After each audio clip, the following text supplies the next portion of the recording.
Hello, hello, what is going on, guys? Welcome back to the channel. How are you guys doing? It's been a couple days since I've been able to get some time to get back here on stream with you. I hope you guys are all doing well, happy, healthy, and just having a grand old time here. I don't even know what today is. Today is Tuesday. Tuesday afternoon for me, Tuesday evening for a lot of you out east in Europe, especially where we're flying. I hope you guys are ready to hop on the Toliss A319 up to Nice, France, and it's a fantastic little payware airport there from JustSim. I have not even attempted an approach in there. I have heard there are some tricky approaches, such as the RobertB Zulu or something, so we will talk about that on our cruise up there. But let's go ahead and say hello to guys in chat. Cosmic Doubloon, what's going on, man? IMDimitri, good to see you. Dougal in the house. Tim Simmering, what's up, man? Strix, Wojtek, CYVR, what's up, man? JCP123, Tesla guy in the house. Blue Max, Swappy, what is going on, guys? Glad to have everybody here today. So, let's fire this thing up. I will be on VATSIM. As of right now, I don't think there's any ATC on, so we're just going to go ahead and fire this puppy up and get out of here. I am in the Toliss 319 version 1.4 BSS Soundpack, and then some little custom mods that I've done to the exterior. I don't know if you guys will be able to point them out or not, but I'm not really going to discuss them during the live stream. But I just thought it would be a little extra eye candy for you guys today. So, Jack Ernest, what's up, mate? Said this is your first stream today. Dude, excellent. Welcome aboard, man. I hope to have a chill stream. Hope you guys are ready to learn some Airbus. Man, this Air France livery is looking nice on this 319. I like the Air France 319. Even though I'm not a fan of white liveries, like, for instance, whoever this is, what's up? Good to see you here.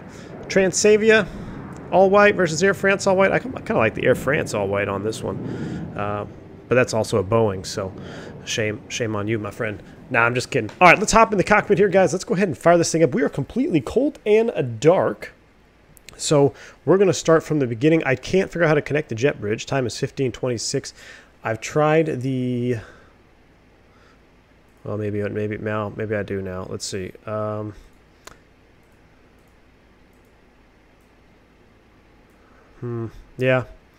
I don't know, man. Oh, gosh. What? It just, like, snapped shut? That's weird. Okay. Well then. I like the old AutoGate better. Maybe I just got to get used to using this new interface. All right, let's go ahead and fire this thing up. Giuliandi, what's up, man? Says, hey everyone. Hope you and your family are doing well. Dude, we're doing good. It's been crazy busy. For those of you that aren't in the V1 After Dark Discord, I had told them why. It's been a while. But essentially, we are getting ready to break ground on a new home. And we're packing and moving, and it's just been crazy all of a sudden. From totally calm, doing nothing during Corona time, to all of a sudden super saturated with all kinds of tasks that need to get done. So let's do our tests here. We got external power on. We're going to wait for these screens to turn up here. Let's go ahead and turn these PFDs on. I love this version 1.4. This version 1.4 really just brings this 319 up to where it needs to be. I'm excited to be in this 319 today. Got the lovely BSS sound pack as well. Uh-oh. Cell phone ringing. We don't want that. That's nobody important. There is a possibility I have to answer a very important phone call. But right now, that's not the person I was waiting for. Brighten up these McDoos, although they don't need to be dimmed. Whoever turned them off. Come on, man. All right. Everything is pretty much set up there. We'll do our little fire test here. APU test. Of course, we would have to look for the associated ECAMs as well, but I can't click and drag on the Toliss when I do the fire test. But pumps are off, batteries on. Let's go. Nav light can come to position 1. Crew supply is on. Ground control on. 2 faults there. That looks good. And the alignment of the ADIRs is going to be underway now. I guess I could put that into... That's fine there. It doesn't really matter. I don't know if those switches are even modeled. But all right, that's up and ready. Let's look at our flight plan today. Giuliani says there's an arc DME approach into Nice, which is cool and also challenging. Is it the 4 left arc? I haven't looked at the approach place yet, but that's kind of what I'm planning on for going in there. All right, we're also going to get our radios on here. 122.8, I believe that's the old Unicom anyway, right? So that's good. All the rest of our checks are good. We'll go outside and do a pre-flight checklist. Our departure time, guys, to have a nice little arrival although the weather seems to have dropped a tad. But let's see, if we depart at 15:48, that is our goal. So we've got 18 minutes to get this bird off the ground. We're completely cold and dark, so let's do it. Clear Direct Food Bar, congrats. We want to appreciate you making some time. Dude, absolutely, man. I just, I should have some more time here once things settle back down, but since it's kind of the beginning stages of the build, and there's just a lot of stuff that has to happen, a lot of ducks need to be lined up. But it should settle down here. Thank you for the subscribe there, Adam Bilotti. Appreciate it, man. Let's see, we got everything loading up out here. That looking good. Got our wing views bound. Perfect. They're on the cargo door there. I love this Malaga. I think someone corrected me in the comments. I was saying Malaga, but Malaga Airport. Maybe that sounds better. All right.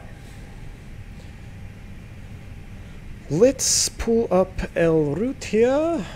Uh-oh, do I have an out-of-date database? Because I didn't... or maybe no, because Toliss does the default, right? So we should be good. Yeah, we're good.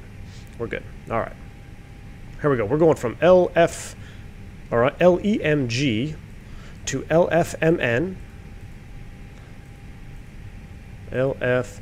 LFMN. Connect. We'll go ahead and just press the line there so that can get running. We're going to be Air France AFR 115. Air France 115. Oops, I got to kind of move that. There we go. Cost index going to be 99. We'll adjust that as we need to. Cruise flight level, though, I think we're going to be a 370 minus 56. That looks fine. Flight plan, departure. We're going to depart off runway 13 on the, I believe it was Vibac 2 Charlie. Boom. Come back. Insert that. Let's pop up our ND here. And this is the wrong one there. So LEMG. We are going off the Vibac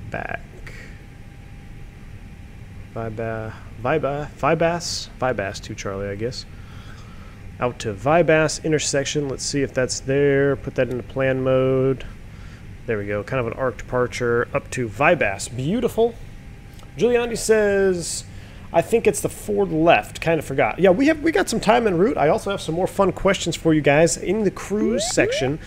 So I've been trying to figure out. Thank you for the subscribe there as well, Mike. I've been trying to figure out a way to do real-time quiz for everybody, like using a third-party quiz, but I just can't. Some of you had some good ideas, PM'd me, and I haven't quite got to all of them. But this one, we're going to do it over just regular streaming service, like just over YouTube, but the questions are not going to be Googleable. So you have to know the answer, and some of them are tricky. So some are personal, some are specific to the Airbus. Most are specific to the Airbus. But we'll go ahead and do that in cruise as well, just for another fun entertainment purposes. So after Vibas, I have to pull up my other flight plan here. There we go, so I can see it. Then we're going to pick up an airway off of Vibas. So we're going to go Upper November. Oh, no. Let's see. Upper Mike. 985. 985. All the way. Let's see if this works. So we should be able to just type in. We're going to Bravo Charlie November. So this is something that's been updated in the change log, but I haven't actually tested it. I don't think I've tested it on stream anyway. So we should be able to just put in the next airway, and it will auto-populate the transition point. So the next airway is Upper November, Uniform November 870. And we should have a BCN in the middle there. Beautiful. BCN. And then, so we're going to insert that. Subscriber ahead. Look up. And that goes all the way to BCN. And then I screwed that up. I should have put the off of BCN. I already screwed that up. It should have been Uniform November 870 like I had it, but then I never put the 2 on there, so it just cleared it out. So I did it wrong, but I got to get back in the swing of things, guys. I'm going to be headed back to the simulator here in a couple weeks to get my landing qualifications done, because I'm on the verge of expiring because I haven't flown in so long. So I'm going to have a stream here pretty soon where we're just going to do, we're not even going to do an A to B. We're going to do in the pattern work, traffic pattern work in the Airbus, and that's going to help me prepare for my actual simulator training that I have to do down at the Full Motion Sim. so I can stay current. There we go. Uniform November 872. So, sir. Insert that. So that's how it should look all the way out. That's a long airway there out to Saucer, and then from Saucer it's direct to Maxier, M-A-X. Man, I can't see today. I've been working in the yard all day today, so my hands are tired. Running that weed whacker for like 3 hours, man. So Maxier and then Birgo, B-I-R-G-O. I'm looking forward to just chilling with you guys on this stream, talking Airbus, learning Airbus. All right, and then we're going to insert that from there. We're going to pick up an arrival. So I believe Juliana said it was 4 left, and we can change it. Charts 13-1, 13-1 alpha. So I'll look at those, Tony Docs in cruise. Thanks for that. Jared Fullingham? Man, hope I didn't screw that up. Welcome to Private Pilot, dude. Positive rates in chat. Welcome to the channel. Exclamation point, welcome. Hopefully it works for your new perks. As a member here on the channel, man, glad to have you on board. Welcome to first class, as Dimitri likes to say. RNAV 4 left Zulu. And the star was the Berg 6 Charlie. Yes. And no via, or we could do Naras. Oh no, I think I screwed that up. Let's do Novia right now, because I think it looked better without it. Let's insert that, zoom it down, turn the constraints on, and take a look at it. And we've got plenty of time in cruise to modify this.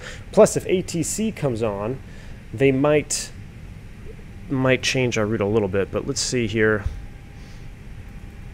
It doesn't seem like the one. All right, let's look at this chart. Let's just go ahead and look it up right now. What's our time? 15:36. We got a little bit of time. LFMN. And the charts were, let's look at the approach here. 13-1, 13-1 up. Oh, VOR runway? Ooh, we're going to do a VOR approach? Man, you guys. This one looks pretty straight in there, so that can't be it. 13-1 alpha.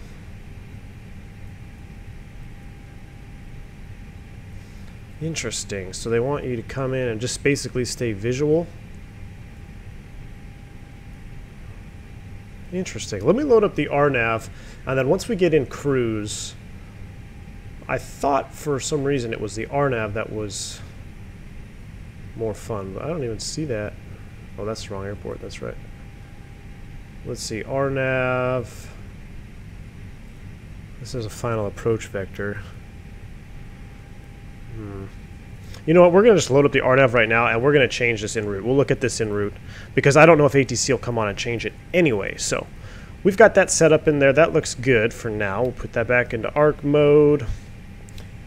And I'm going to minimize this so I can see the chat a little bit more. Yoke, Rudder, and Crosswinds. Hi from Italy. What is going on, man? Welcome to the channel. And we are still in alignment. 1 minute there. Make sure that's all in there. That looks good. All right, we got the fly pan in there. Secondary, do a quick secondary here. We're going to do LEMN or LEMG. Where are we at? LEMG. Jared Fullingham, hello from Texas. Welcome, dude. Hello, neighbor, man. Texas strong, dude. I love it. I'm going to be moving up a little further north, man. I'm absolutely excited for it. But yes, another fellow Texan in the house. Gotta love it, man. LEMG in the box. Secondary flight plan arrival. We're blasting off 1-3, so if we blow one, we got to come back. It is the Toliss, so you never know, man. So we've got the secondary flight plan 1-3, and then for perf data, all we care about is the approach part of the secondary, which I skipped past it right there. Outside QNH is... Oh, you know what? I should probably make sure I have my weather set up. Oh, it is. You know, I'm going to go manually configured and then let Active Sky do its thing. But right now we're going to do... What do we got? 3000.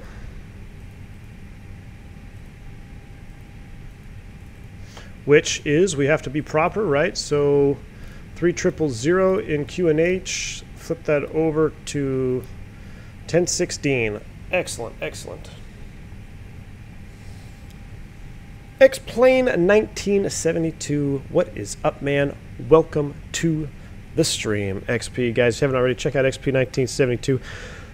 Awesome channel over there as well. He also does some interviews with Threshold, which are absolutely fantastic. I just watched one with you and Q8, man. Fantastic. Absolutely loved it. But check out X-Plane 1972. Good to see you here, but I'm sorry I haven't been able to catch any streams lately, but I've been checking out replays, and I did check out that FedEx. You killed a FedEx 757, man. That was wicked. But it's been super busy over here. But I did see that quick upload. That was pretty funny. All right, we got our secondaries up there. 1-3 if we have to come around. 200 in the MDA. I should have put it in the DH, actually. So let's just put 200 in the DH. There we go. Quick secondary. RadNav, nothing to hard tune out of here. Progress page, we're going to put in LEMG. Set that up. Perf data. All right, so how are we looking on time here? We got to go. We got to go ahead and get the perf loaded up on this airplane. Loading perf. We're going to take a full load. Oh boy, that's too much. What? We don't need 2,000 kilos in the back. That looks good. 6,000. What do we need for fuel? Can we take 7? And let me just see what we got here for a NIT B. 0 fuel weight, 56.3. As soon as we get this, we're going to be able to fire up the APU and get out of here. 30.3 on the CG. That's nicely loaded. With the block fuel of 7.0, is that going to be enough? Really wishing pounds. Oh yeah, 30. Ooh, buddy, it's going to be tight. We have 40 minutes extra gas. That'll work for me. So that is set. We are, of course, 1+F. Toga thrust, no flex and flight sim. Let's go ahead and send it. 135, 135, and 139. And we're going full length, so we don't have any takeoff shift. Flaps 1 departure, no flex. Boom, shakalaka. Let's go ahead and turn on the APU, get the trucks out of here. Prime U, fuel pumps coming online. Seatbelts on. As I spam the switch. I'm sure the flight attendants love that. Seatbelt sign is on. Fuel pumps are on. Flap is open. Let it rip.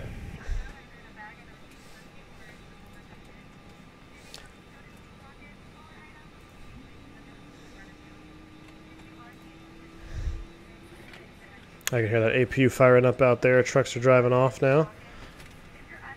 Excellent, excellent, excellent. Good day, Cap. Good day, Jablino59, man. Hope you're doing well today. Tower is online, you say. Can I get an F in chat? I'm not showing tower online. Oh, you're right. Disregard. Disregard. Tower is online. Excellent, excellent, excellent.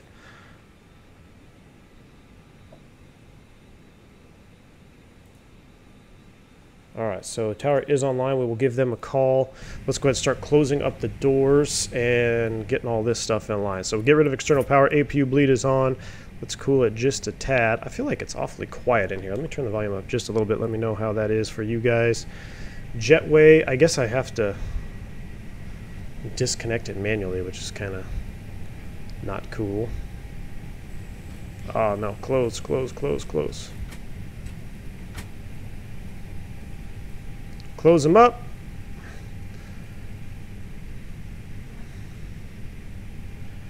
Where are we at here?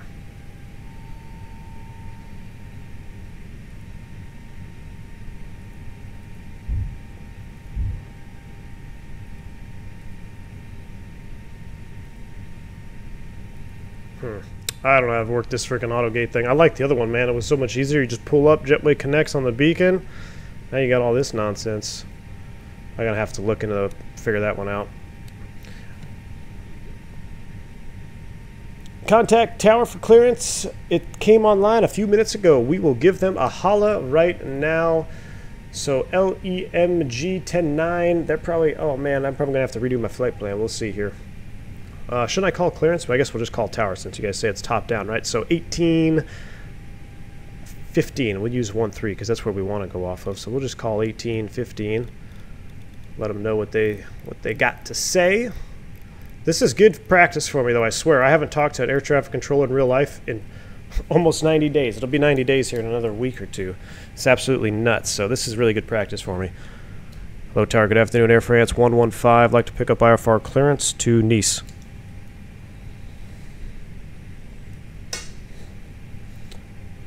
I hope my... Last station, can you repeat, please? It's Balaga Tower, Air France 115. I'd like to pick up IFR clearance to Nice. I think we're 115. Yeesh. Was I 115? France 115, good afternoon. Your final flight level must be even. Do you prefer 360 or 380? 380, please. Sorry about that. Air France 115, your final flight level changes to 380, and you are clear to Nice as file via Vivas 3 Hotel, initial climb 6,000 feet, runway 13, squawk 4423. All right, we're cleared to Nice as filed. 380 is our final altitude. Squawk 4423. And can you repeat the departure procedure, please, for Air France 115?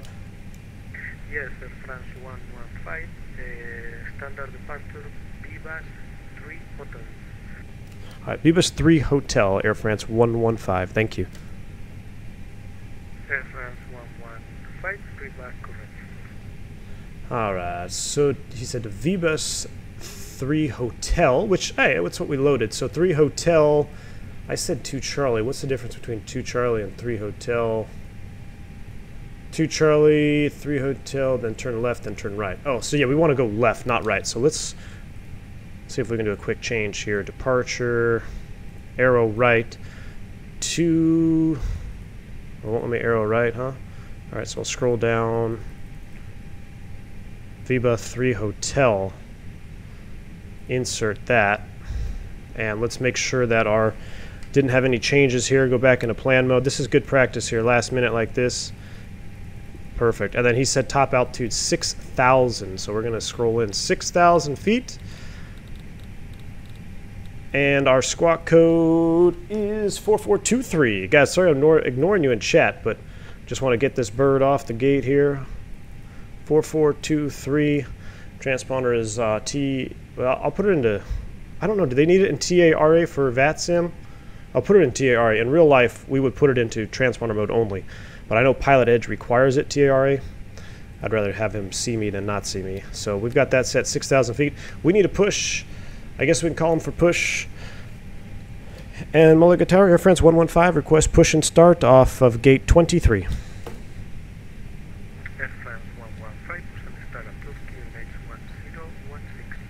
All right, push and start approved, 1016, Air France 115. All right, look at that, 48 on the timer. We are right on time, guys. Now I need better pushback. Where you at, where you at, where you at? And start pushback. Please, show me where you want to go. I want to go straight back at an angle with, like that. Ground to cockpit. Tow is driving up. All right, tow is driving up. That is good. Beacon light is on. We no longer need the ground power, so let me get rid of him so I don't have that avail light up there. Let's run a checklist, guys. I got to try to get back in the swing of things here. Maintenance long tail number on board and check. Cockpit prep is complete. Gear pins and covers removed. Signs on. Auto. ADIRS. Nav. Fuel. Required. 6.5 for takeoff. 6.9 on board. Altimeters 1016 set. 1016 set down here as well. EFB check. Windows, doors, and slides, they're all closed and armed. Beacon on. Thrust levers idle. Parking brake is on for now. Transponder is transponder before start. Checklist complete. How do I get rid of this friggin' jetway, man? TARA? Okay, cool. Thank you. Okay, all doors and hatches are closed. Ready to connect. I want you to go away from me. Auto mode. Okay, there we go. Weird. No transitions? I must not be doing that right? This should move nice and smooth. Alright, he's ready to push us. What's the temperature like in the back here? 26 outside. Getting towards summertime out there. Looking good. Alright, let's set it up. Get out of here, folks. Now I can pay attention to chat, guys. Apologize. Trying to get the aircraft off the gate there by 48. Make up some time en route.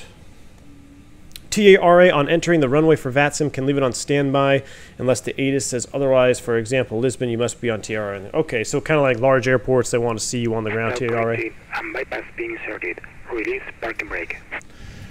Alrighty, brakes released, clear to push. Starting pushback, and you may start engines. Right.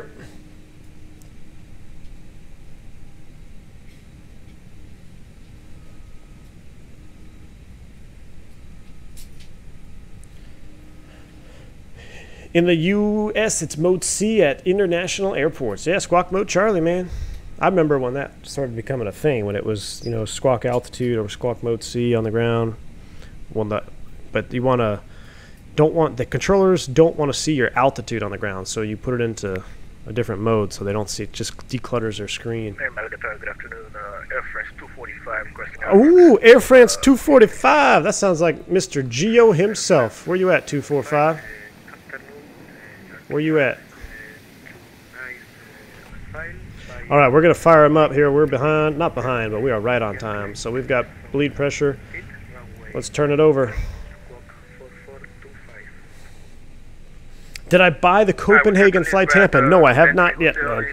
Climb 6,000 feet, squawking 4425 for Air France 245. Carter, what's up, man? He says, looks like someone may not set the jetways up correctly. I don't know if it's that or if it's just me. Maybe I did it wrong. I'm not sure.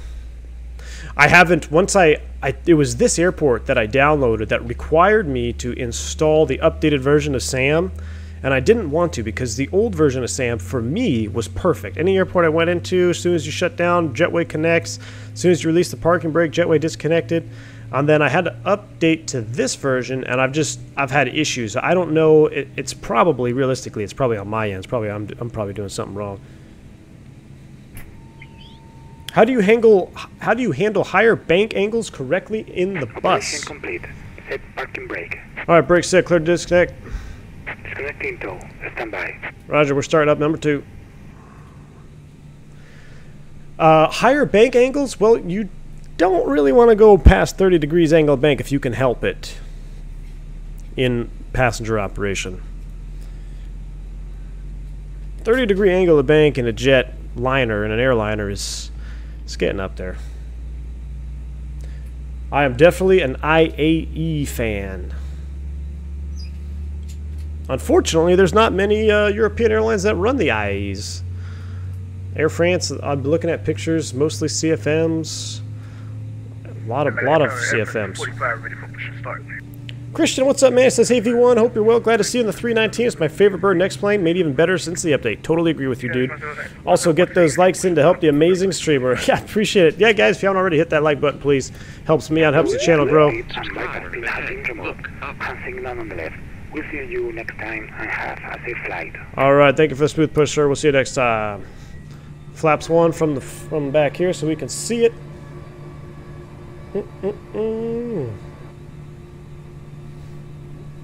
There we go. Alright, that is good. And then we can go ahead and just kill you. Everything else looks good down there. Let's run an after start. Engine and ISOF, fuel electric pump is off. Rudder trim is 0. After start check is complete. Is this dome light on? Yeah, it was on. Alright. Alright, we're ready to taxi out of here. Let's pull up our taxi diagram. Wow, I got way too much stuff up here. Let's go ahead and minimize this stuff here. We're gonna need you. We're gonna need the 10-9. Otavio, welcome to Private Pilot, man. Thank you so much for joining the channel. Exclamation point, welcome. For more information on your perks here, dude, at the channel, really appreciate it.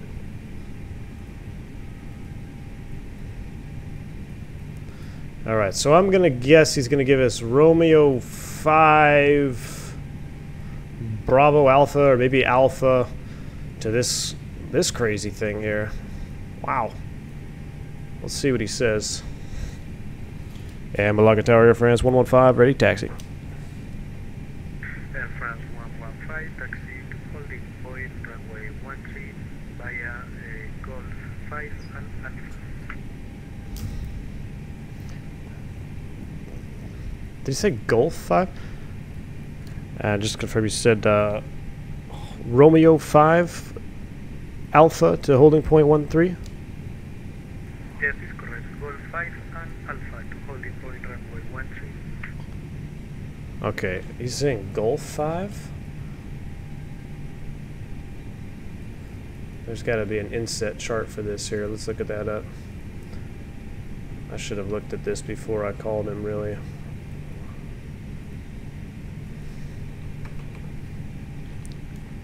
I see Romeo 5.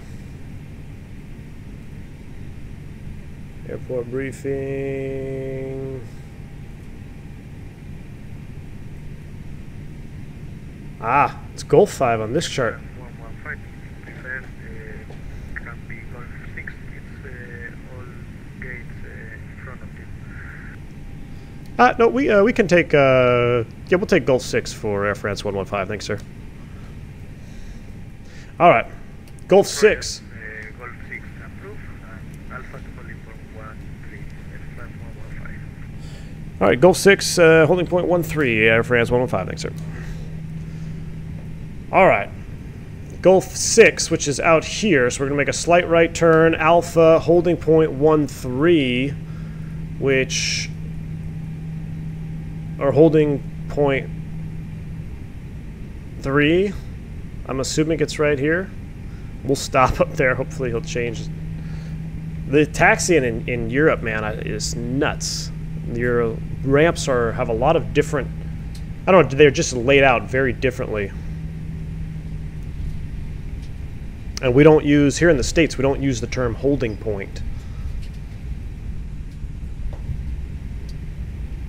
All right, let's take a look at this beautiful bird getting out of here. Malaga Tower, Air France 245, ready to taxi.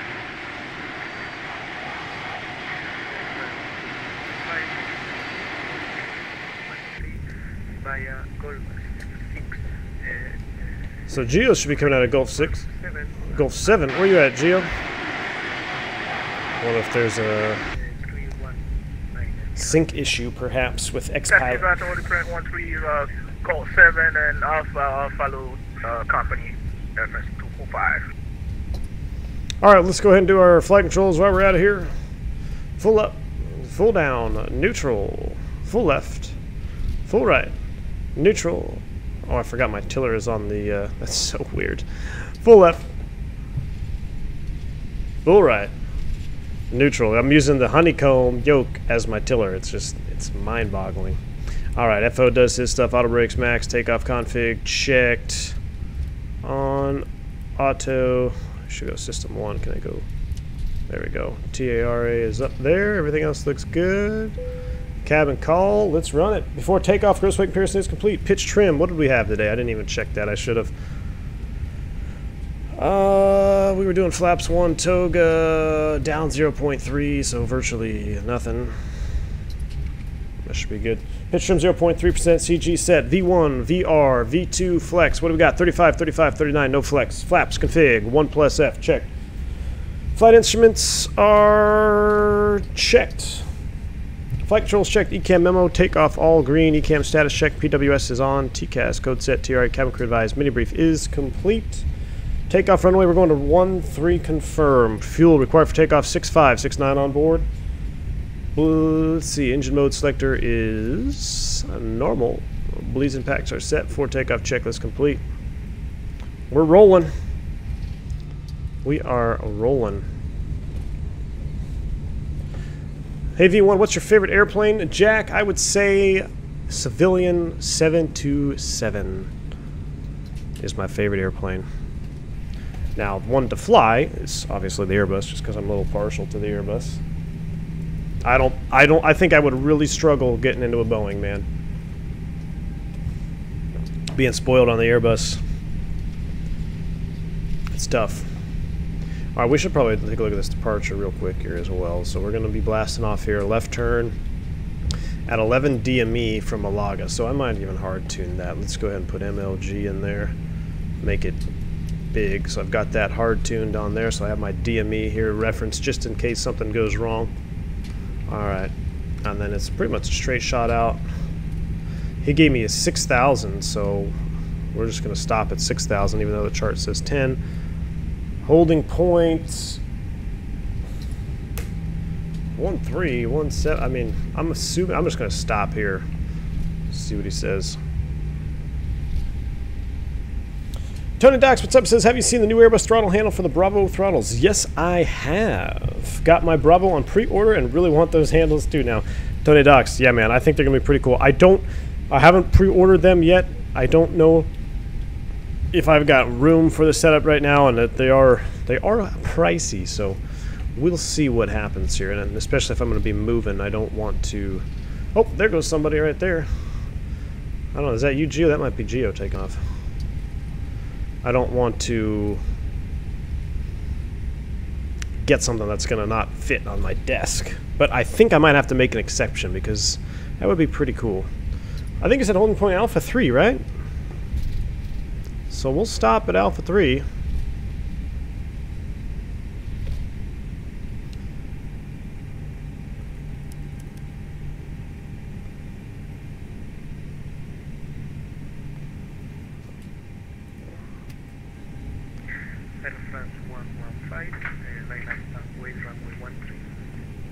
Line up and wait 13, Air France 115. Alright, line up and wait. Let's do it. Let's get them on.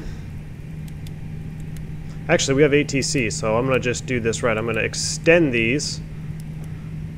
I hate the light manipulation up there. You can't right-click them back down. So everything's on. These are extended, but not on. And we're going to line up and wait 13. We're just going to...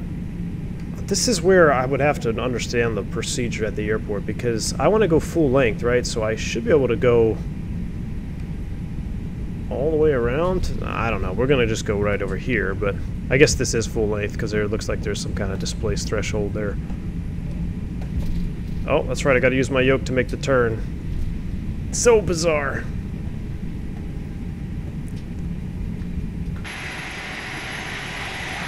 Oh, there's another Air France. There's Geo back there. What's up, Geo? No entry? Well, I screwed that up. Apologize. I bet you local guys are like, what are you doing? Yeah, I screwed that up.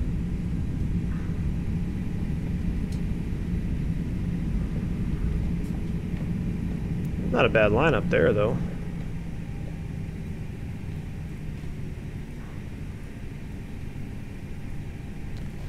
Get these ready. You know, I don't really like the ND one. We really don't need the ND, do we? Line up and wait. 6,000 is topped. We are ready to go. Checklists are complete. Look at that beauty.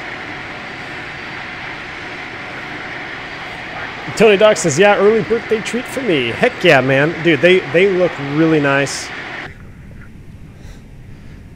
And clear for takeoff, Air France 115. Alright, let's do it.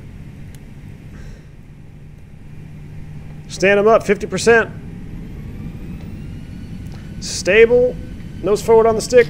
Send it, baby. Man, Toga, SRS runway, auto thrust blue.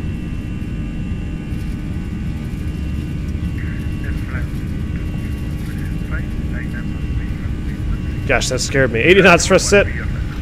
Just heard the Air France call sign when I started rolling. Like, man, did I really mess that up? There's neutral by 100. A V1. Rotate. Positive rate. Gear up. We're navving. I don't know why Haley's doing a descent announcement right now. Looks like she's a little out of sync.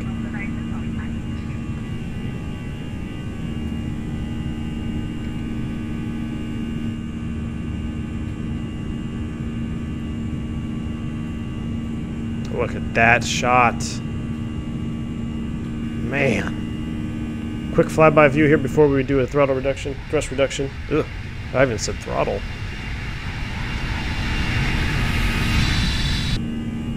Gotta love it. Alright, let's get the nose down. There's our positive trend in airspeed. We're coming all the way back to thrust climb, auto thrust.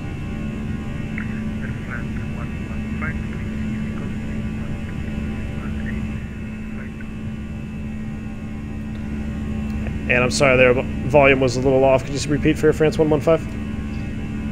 Yes, Air France 115,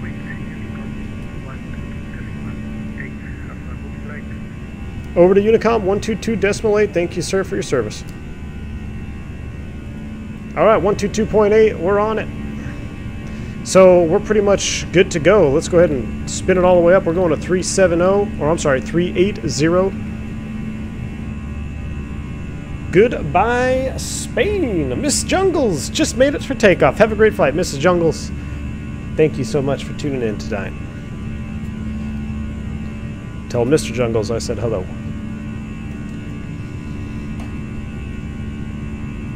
Man, that looks nice.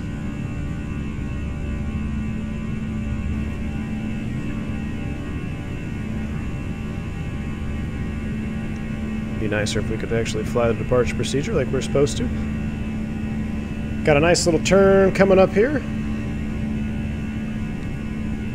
At or above 3,200, we smoked that restriction. There's our transition altitude, set standard.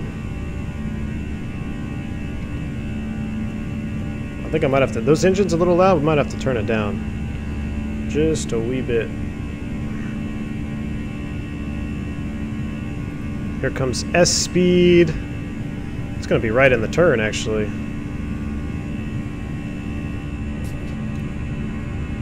Get those flaps up.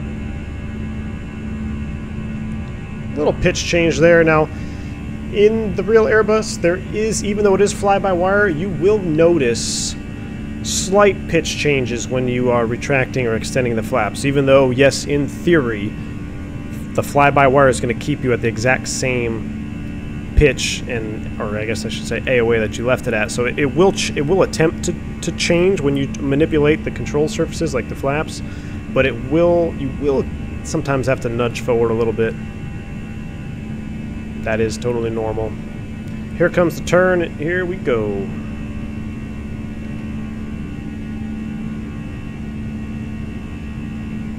Is the A319 a long-haul aircraft? I wouldn't say it's designed for long-haul, but it does have the longest legs in the family of Airbuses, because think about it, you got the same wing across the board. Right now, this isn't with ACT tanks or anything, they're just standard Airbuses. You're going to have the same wing from the 19, 20, and 21, so you got the same fuel capacity. But you have the lightest aircraft is the 319, so you're going to get greater range out of that airplane.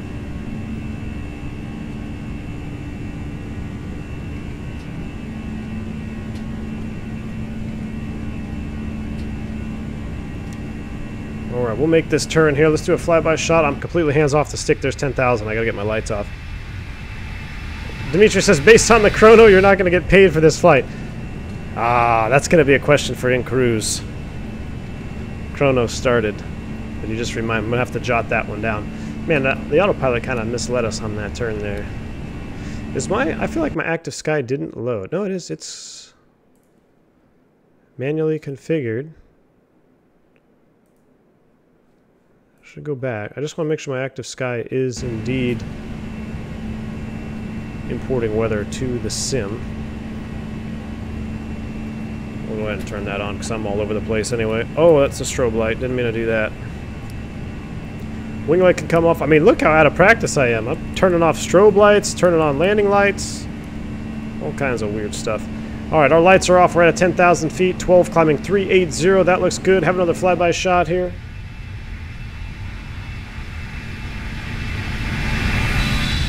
In real life, do the constraints enter automatically? Yes, they will. Yes, they will enter automatically, but you always want to verify and check them, because sometimes you could have a discrepancy between fixes, especially if there's been a chart update or something. So you always want to make sure you are verifying your fixes, but in the real airplane, yeah, they will upload the constraints. And the Toliss does that, the Flight Factor does it, they all do it. So it does work correctly.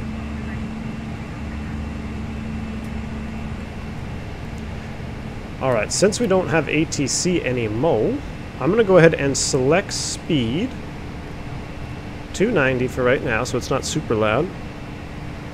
And let's see if we can straighten out this route a little bit. Now we're also at a 10, so we want to come in here, clear out our secondary. We're going to clear our rad nav, clear and copy active. Okay. Now let's look down the line here. Can't we cut any corners? Not really. It's relatively straight. Man, it's just a long flight. That's all it is. Alright, we'll leave it be. Actually, let's go ahead and cut the corner to Vibos. Let's go direct. Cut the corner there. Up to 380. BEA beautiful flyby time.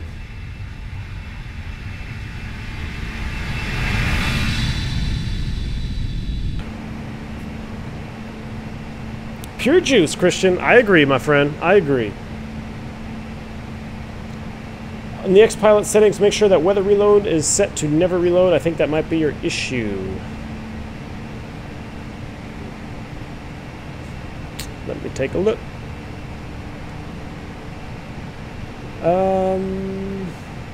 Oh, let's see here. Cell call.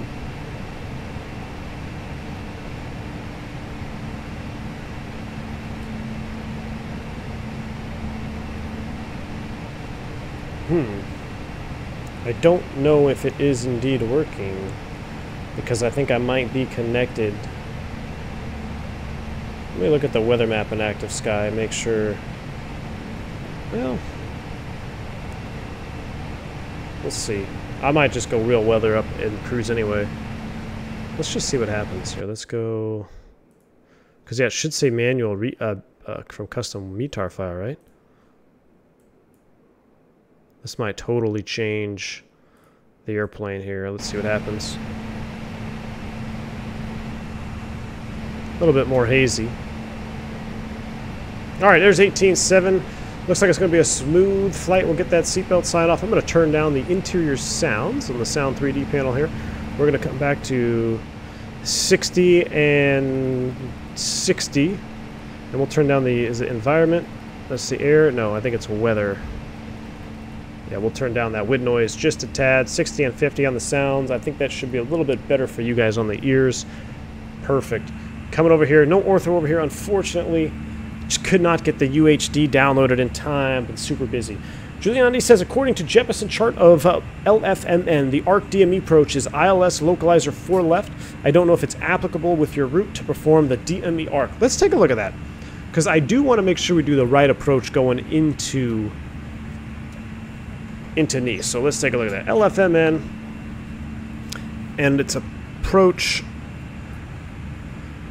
ILS or, what did you say, ILS or LOC 4 left. So there's final approach and initial. So I wonder if the initial is a LOC, is a DME ARC. Whoa, what the heck is this? This one says you come in here. This is, yeah, like this is weird. So in the States, we don't have charts like this either, where you have one chart. I don't know, do we? Where you have two separate directions on one chart.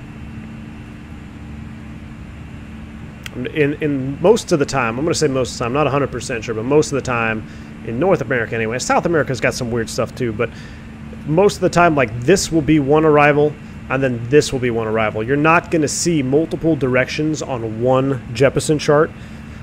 That's another thing I've had to get used to here doing this Euro tour. But let's see. So that's the initial for 4. That doesn't look too... That's just kind of an RNAV situation. Doesn't look too terrible there. These are lost comms. Initial for Bisbo. So yeah, basically they want you to come in here, turn left. What else do they got? I don't think you're allowed to do the ILS 4 left for noise abatement. Interesting.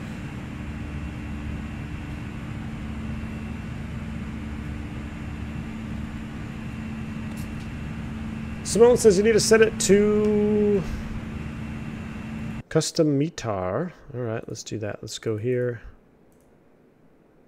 Oh, but that wants me to input a custom METAR. Those are all my screenshots.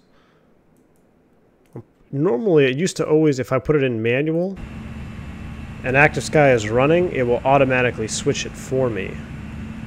But there may be something with XPilot keeping it from reloading the weather, right?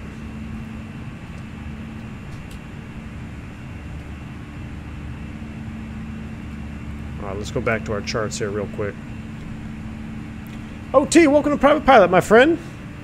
Exclamation point, welcome for more perks. Thank you for joining the channel. Tesla Guy, good evening, V1. What's been holding you from streaming lately out of curiosity? Tesla Guy, just been busy, man. We're getting ready to move. Building a new house, so just a lot of stuff going on. All right. RNP Zulu minimums for 4 left. We don't want that. RNP Zulu final, RNP Yankee final.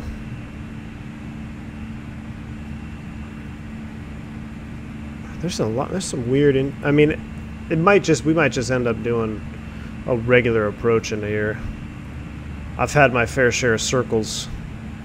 VOR 4 left, 4 right. This one is kind of like, I don't know why we would do that in an Airbus, but it's just kind of similar to what we were doing out there in the islands, where you fly in off the VOR, right, and then you have your missed approach point, but once you have the airport site, you just go ahead and fly visually. I guess we could do this one for fun. VOR Alpha 4 left. I don't even know if we have it in the box, but essentially you take Bisbo, you track inbound on the 174 of CGS, and then you either go missed at 5 DME there, out to the right, or you land on the runway. So we could do this one. This might be that visual turn that you guys were talking about. And this is for 4 left, 4 right, so we can land on left or right. I'm not even sure. Hopefully the winds will favor the 4s when we get there. They were when I filed the flight plan initially.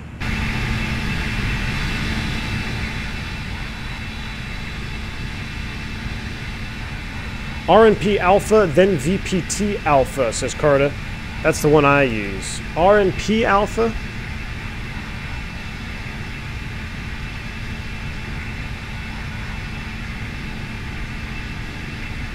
RNP Alpha. Ah! That's kind of the same thing as the VOR. Matter of fact, it looks exactly the same. It's on the same course line. Oh, we're making a turn there.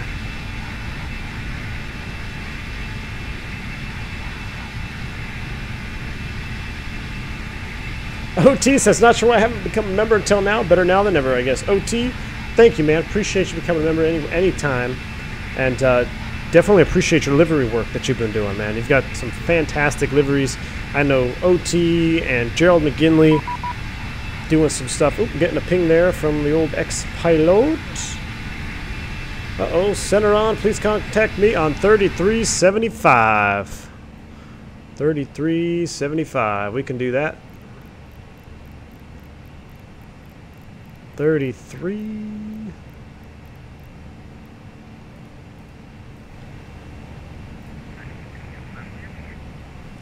299, climbing 380. Let's go ahead and transition to Mach 77 for the climb. What's our top altitude? Can we make this? I said 38. Ooh, recommended max 39. Yeah, we can do it. Optimum is 36.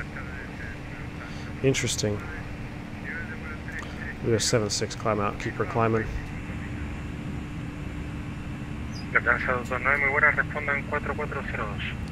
Tony Duck says there's a lot of noise abatement regulations in Nice, although there is terrain. Some of the towns and tourist areas are right on the approach departures. It's all for avoiding. I got you. So that's kind of like there's a lot of noise abatement in California too.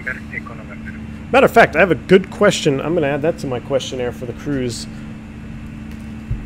about the noise abatement. There's something on the Airbus that's very specific on the Airbus for noise abatement. France 245, Brigadier continue radar contact, continue climb level 360 and it's clear. Caution 360, Air France 245. You have a European real-world bus pilot in chat. I do? Well, gonna need his help for sure then.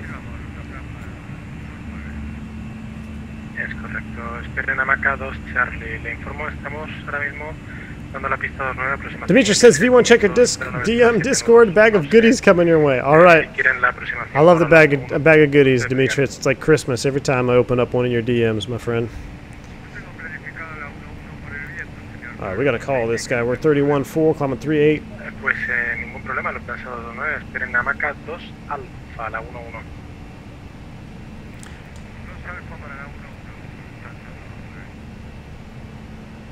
Center, good afternoon. Air France 115, 31-7, climbing flight level 380. Air France 115, very good afternoon to you. Radar contact, continue to climb flight level 380 as filed. Climb flight level 380 as filed, Air France 115. All right, we're up to 38. Richard Radar, good evening. 32 for 38. Uniforms with you, flight level 120. Radar, Turkish 8 radio. Turkish 8, I hear you 555, thank you. Break. November 136 Echo, uniform, below squad 445. Let's get away from the sound there. Squad 4457, Turkey uniform. I like this side better. Oh, that looks awesome. Man, the 319 with sharklets, that's pretty juicy bird. Pretty juicy. OT says, yeah, the liveries are fun. Not sure if I'll be releasing another livery for a while, though. Working on a bigger project. Interesting. All right. The driver says, V1, my Warthog HOTAS has arrived last weekend. It was an expensive acquisition, but the Airbus has never flown so awesome. Do you use a custom response curve to make the stick more realistic? So, driver, I used to, but I do not anymore. And if I pause the sim and the controls, it might mess up the ATC, but I'm pretty positive now that I'm running straight linear across the board for my Airbus.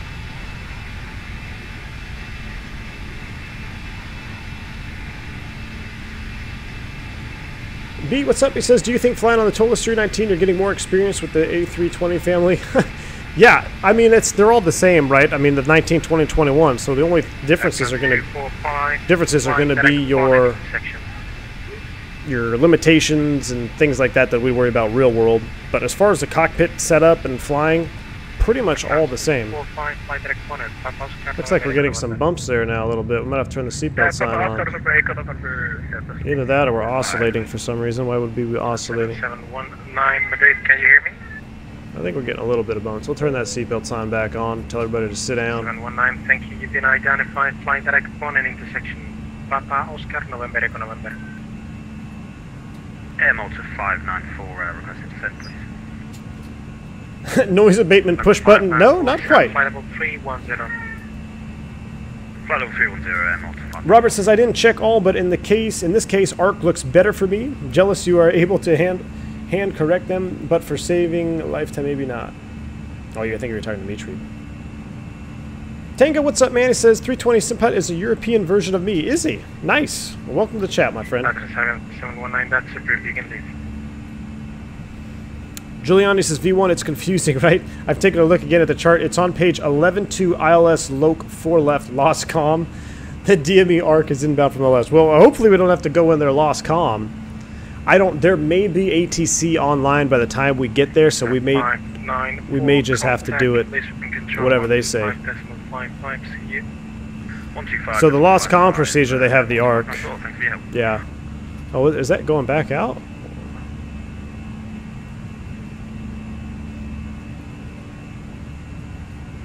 Hold on, this looks interesting. From Naras. So if you are lost comm, that's actually, what the heck?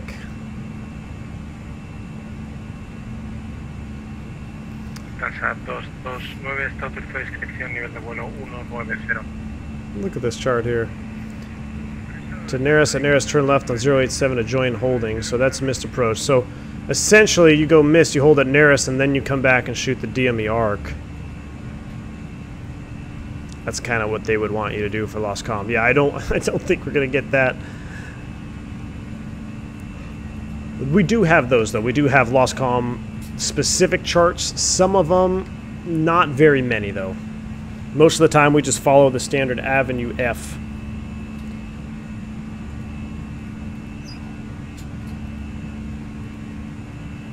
Basketball legend, man. Spam the chat. You're going to get hammered, my friend. Cedric says 10K coming soon. Yes, we are getting close to 10K, guys. So if you haven't already, hit that subscribe button. Really appreciate it. I think we're going to Lowy next, and then we're going to position ourselves back in Heathrow, and then we are headed back to the US of A. I've loved this Euro tour. I loved every bit of it. I really feel like I've flown all around Europe now. But I am looking forward to getting back to the States and doing some more ATC tutorial type stuff, getting back into those juicy cactus liveries that have been sorely missed. I know I've got a very special cactus livery that I haven't been able to fly on stream yet, just because I can't fly it over here in Europe, but I think it's going to be a lot of fun. Center and Tower for Nice is online now, Tony Docs. Alright, so that's pretty much going to take care of our fun approach situation. They'll probably give us a vector or something. I'm sure they've got their own procedures for a visual day like this. Alternate flight plan is always in the primary flight plan page, or can you use secondary flight plan for the alternate? You can use the secondary flight plan for the alternate. A lot of times we do that for fuel purposes, right? So you're sitting up there, you're flying. Most of the time you'll either be holding or you might still be en route somewhere. And you can load up the secondary for an alternate just to kind of see the numbers and make sure everything looks good before you execute it. Now let's see if subscriber. Right, or you could come here from the lateral revision. Thank you for the subscribe there. Appreciate it. Who was that? Aviation Alex. Thank you, man. One of the other ways to do it would just put in new destination. But the way I like to do it too, and if you have the time, right, why not load it up in the secondary? That way you can see your actual fuel numbers and what the box will tell you. It just helps you make a better decision from up front. Alright, looks like we're getting rid of level 380. We'll go back into manage speed. We're CI'd of 99. How are we looking? We're 561 miles out, 1745 arrival. And I wanted us touching down at 1743, so that is absolutely fantastic. Everything else looks good on there. We'll do a quick systems check as we're leveling off here now, so let's kind of shift ourselves over to the upper and lower ECAM. And let's take a look at what we got here. So engine fuel used, 11.9, 11.7 on the oils. We're looking good. Bleed page looks good. Look at the high. This is how the high pressure valve is supposed to look in cruise. Now I know the flight factor, for some reason, it always shows open. And that's actually something that I've had to write up multiple times flying the Airbus. I don't know if it's a common problem, but for me personally, I can at least think of 3 or 4 scenarios where I've caught this in cruise. I'm like, why is that high pressure bleed open? And then when you MEL it with maintenance, they actually wire the valve shut, and then there's a procedure on the overhead that you have to do every time you come to idle thrust. That might be a fun stream to do. We can kind of simulate maybe a high-pressure bleed valve close or something, and then we'll work through the ECAMs. This just adds extra steps. Every time you go to idle thrust, you got to do some configuration on the bleeds up on the overhead. But right now, the Toliss has that model correct. The bleeds are closed at this power setting. That looks good. Cabin pressurization, it looks good to me. Somebody. Man.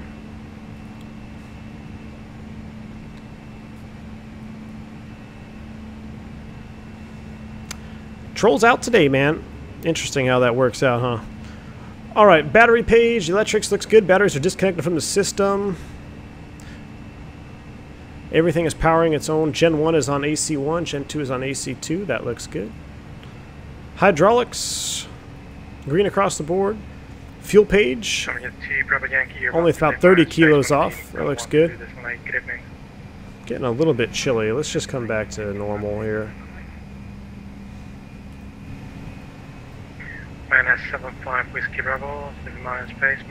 to where I was. Door pages, that's good. Oxygen 1200.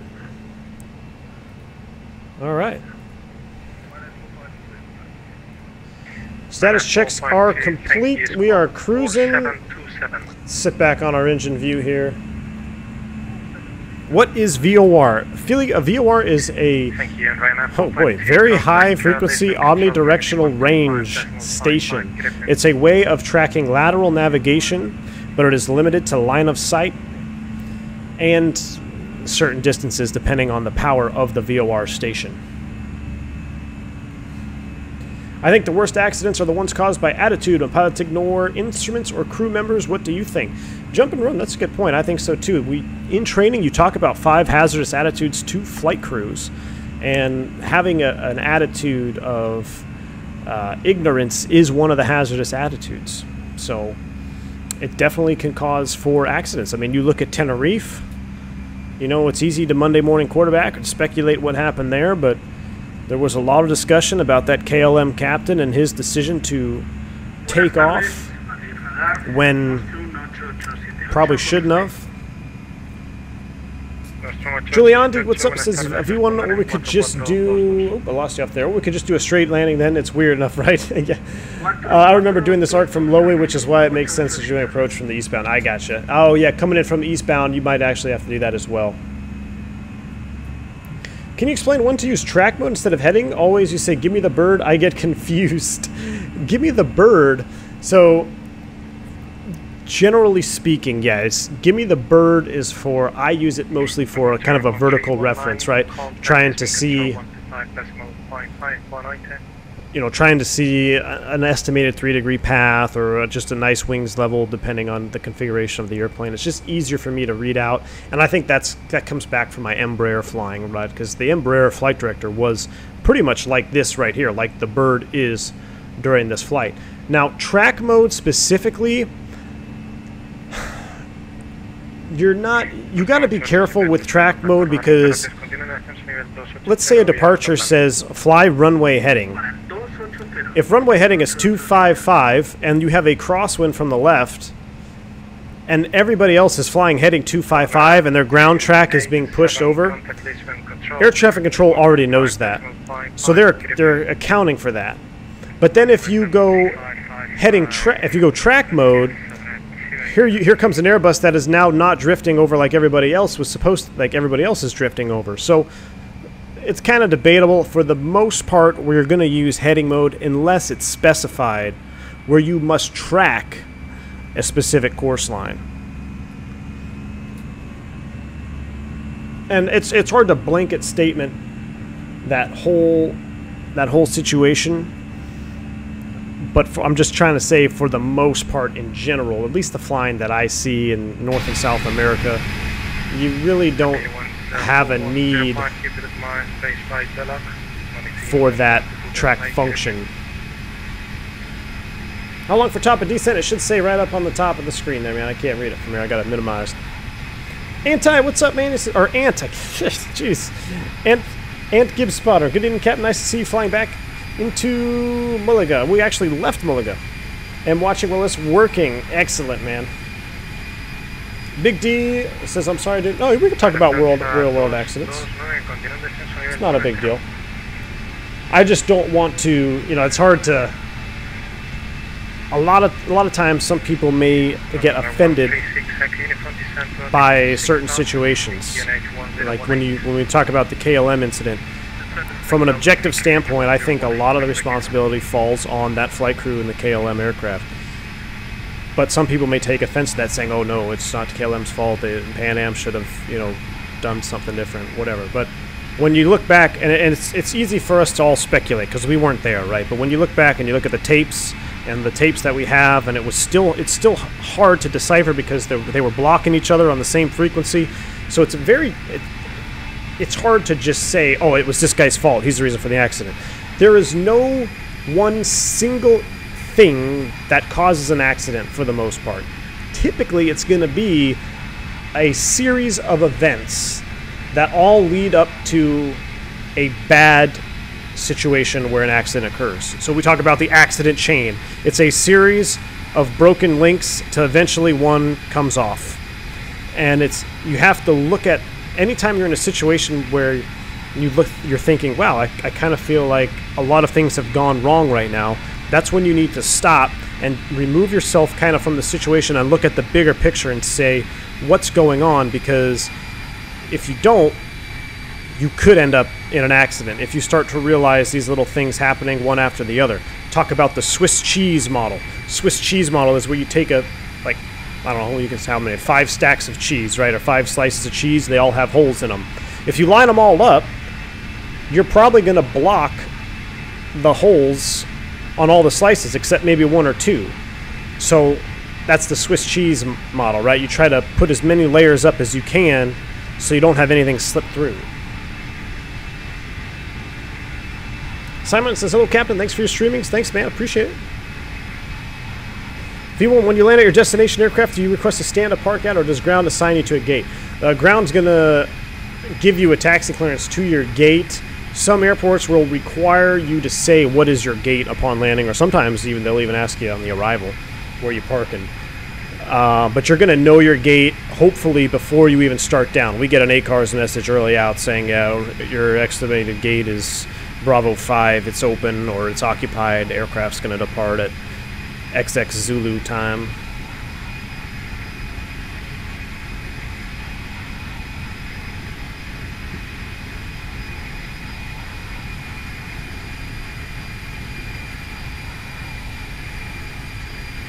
Do I have a saved airframe in Simbri for the 319? Yes, I do. After the update, you can't go over 57.0 fuel weight. You know what? I noticed that. I thought I noticed that today when I was loading the airplane up. I went red. I'm not sure why that was. Andrew Phillips says, are the sharklets now included with the Toliss? Yes, they've always been included, man. You can toggle sharklets or non-sharklets. Are we not supposed to have sharklets? Now you guys got me thinking. Does Air France not have sharklets on the 319? Let me look at the pictures that I used for the thumbnail. Where was it?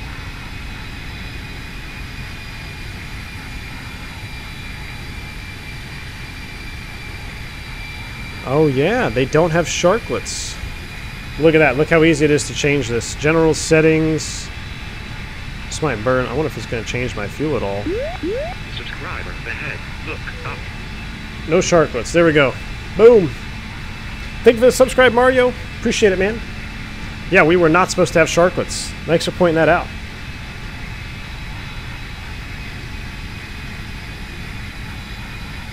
Strick says, I'm never going to look at the cheese counter in the local supermarket the same way again. Yeah, it's not. The Swiss cheese, man. You want to have as many layers of cheese as you can to stop an accident, right? Because if you only have one layer, you got a bunch of holes where all these bad things can happen to you. You get 2 layers of cheese, you're probably going to block a couple of the holes, but a couple are still going to be open. So, you know, you got 2 layers of cheese because you got 2 pilots. You got another layer of cheese because you have a dispatcher to work with. You try to stack as many layers of cheese as you can so you can prevent an accident from slipping through the cracks.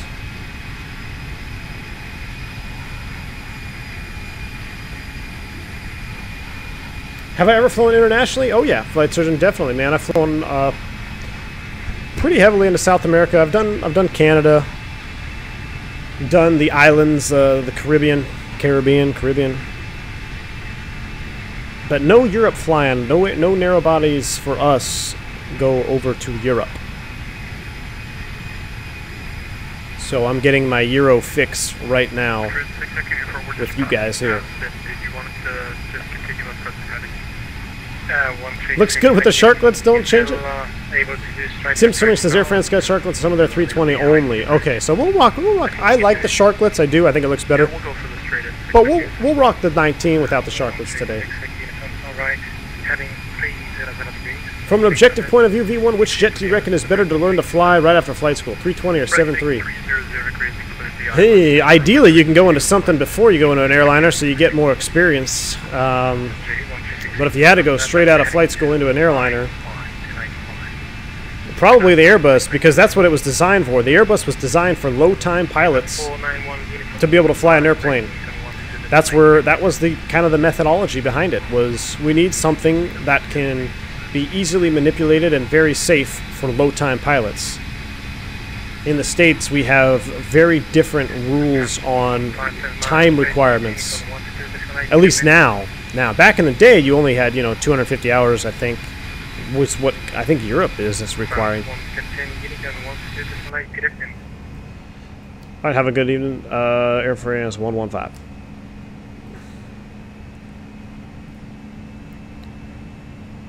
So he wanted me over to 13375. Oh, that's what I was on. Was it 12615? I think it was maybe 2615.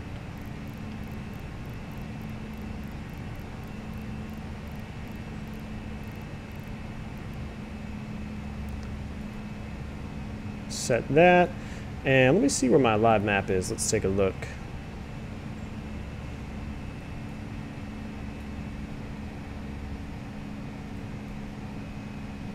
Or did he just go offline?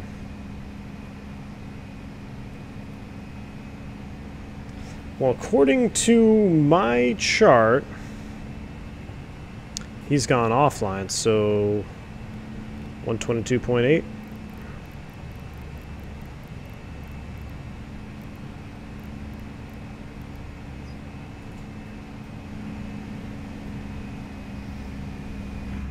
We'll set it.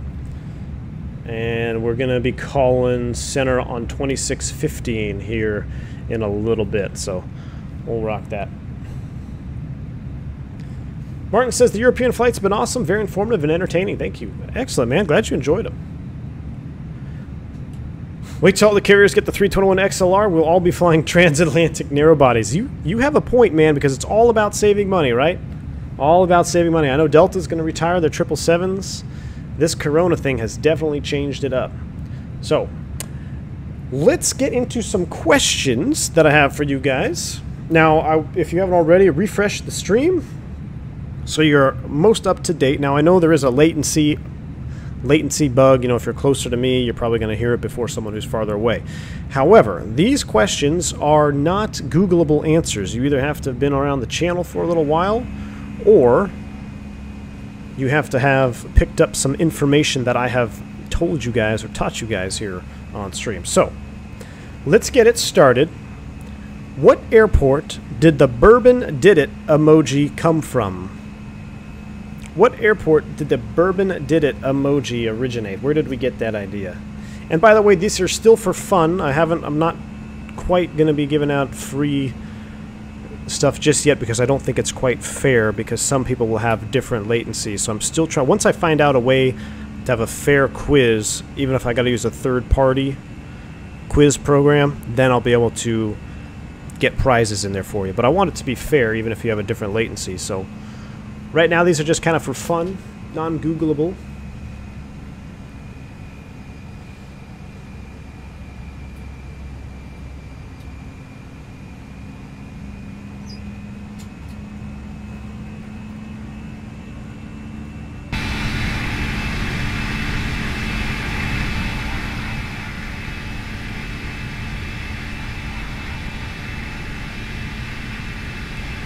RJ Flight says Denver.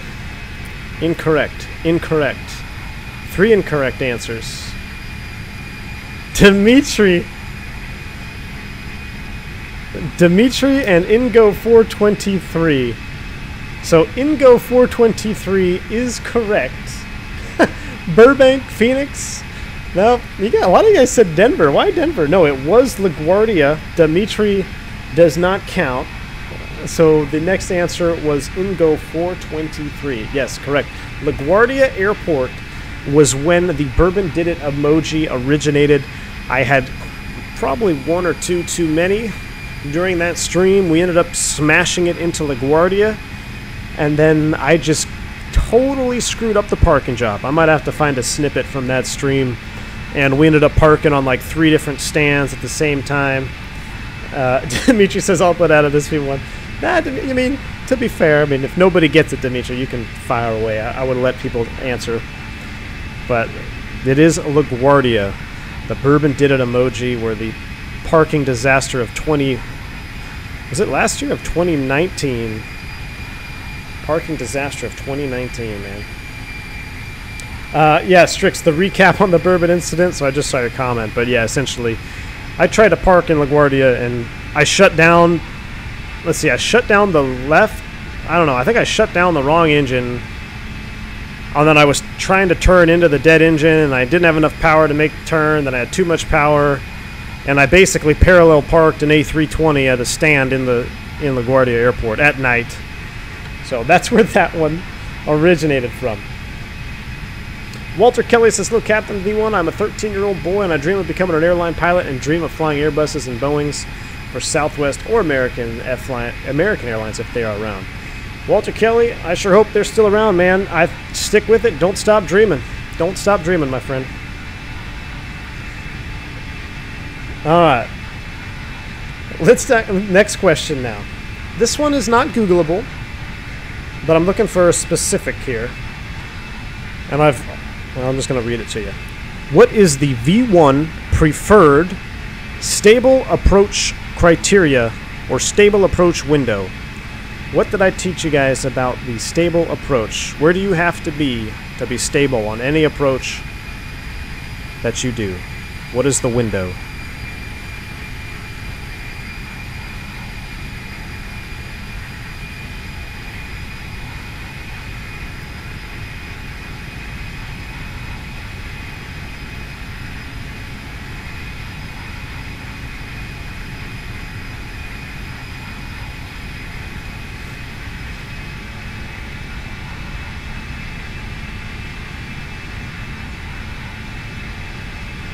I think it might still be a tad too loud. Let me turn it down just a little bit.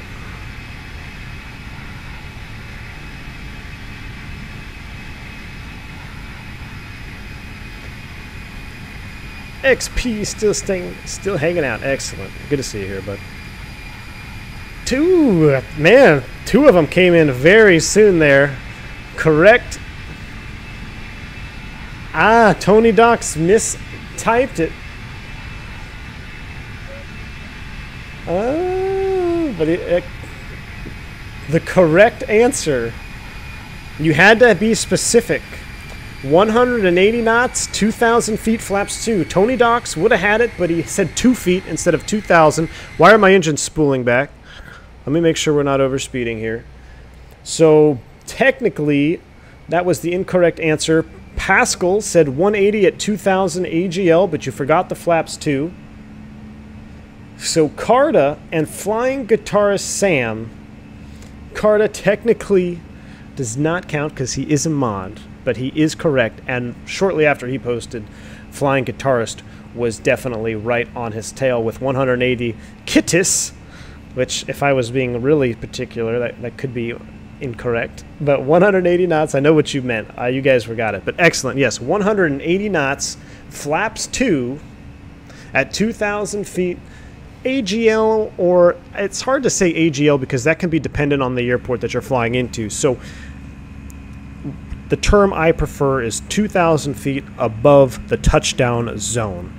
Because if you're coming into an airport, say San Diego, for instance, we're all familiar with San Diego, you're coming in over the hill, right? You got downsloping terrain away from you, but you will trip your rad out as you're coming in on the approach. So you may say 2,500, but you're really not. You're still 3,500 feet above the touchdown zone. So, but that one is also unique because it's a little bit higher, depending if you're on the localizer. So I don't blanket statement saying across every approach in the world, but most normal approaches. Panos, thank you for the subscribe.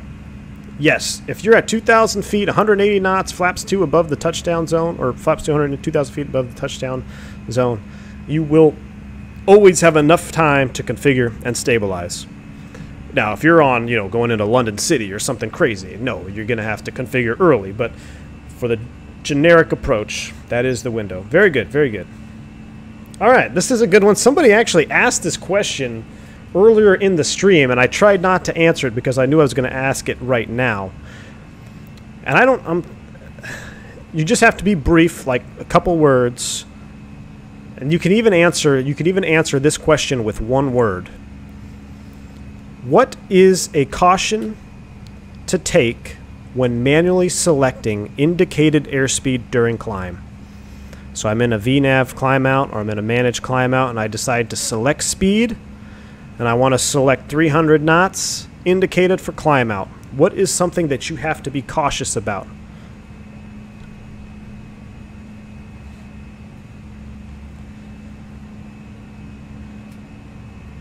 Dimitri says, so 2,000 feet, Q and H.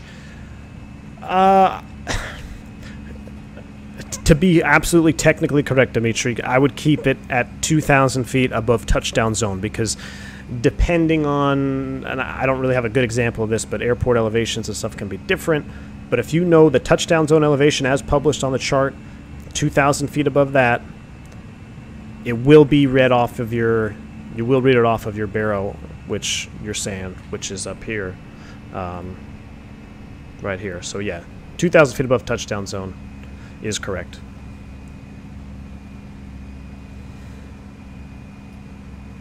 Somebody did hashtag employment. That's funny. Now I don't fly for anybody right now, man. I haven't been flying. No, I'm still employed by my airline. Definitely am. I actually have to go in for landings here in another week. Philly Eekberg. Yes, overspeed is the correct answer. Overspeed is the correct answer in a climb out. Again, let's go ahead and review that. So this seems to be pretty good because I'm getting a lot of different people answering. So it's not just the same people answering the question. But this does seem a little bit more fair, I think. So yes, overspeed is the big caution. A lot of you guys understand that already, so I'm just going to just briefly overview it because maybe some of you don't understand why. Flying guitarist has happened to me a couple times. Hey man, it's happened to me on stream doing it. But yes, if you're in a VNAV climb out and you want to climb out a little bit faster, and I do this a lot when we're doing a cost index 99 climb, and for some reason the Airbus just doesn't climb right in X-plane at cost index 99. It does climb slower in real life too, but it's extra slow in X-plane for some reason. So yeah, you select your speed, you scroll it down. When you scroll it down, the airplane is going to pitch up trying to meet that speed. However, when you transition over to Mach, if I was at indicated airspeed and then I select speed, it will not switch over automatically unless you have some of the newer software. The X-plane buses won't do it, so you will end up trying to hold 300 knots indicated up in the climb. Now look where we are. If you were trying to hold 300 knots indicated, you're well into the overspeed line. So that is the hazard of the manual select speed during climb out. All right, very good.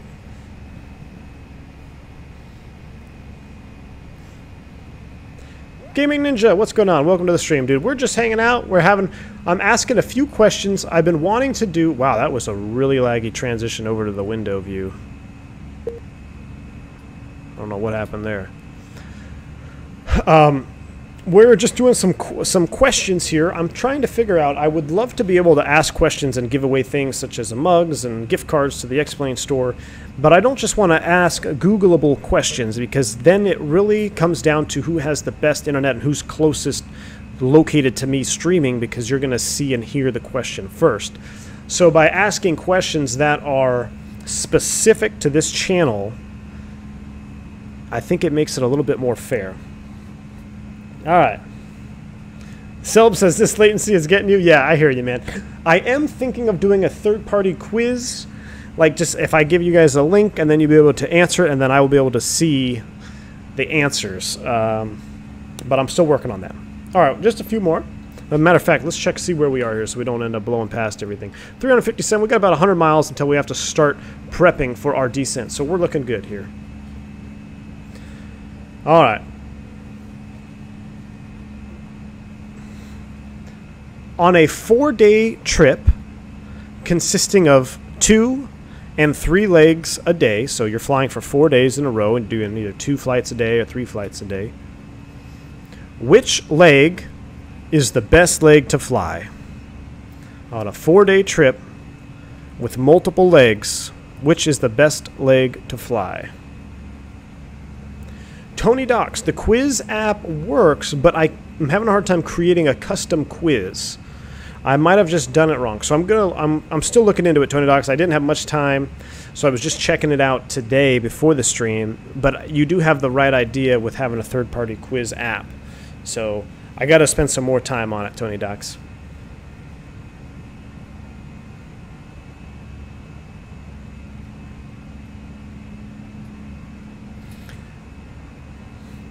XP, I believe you meant to say A320 first and then the 737 for favorite aircrafts.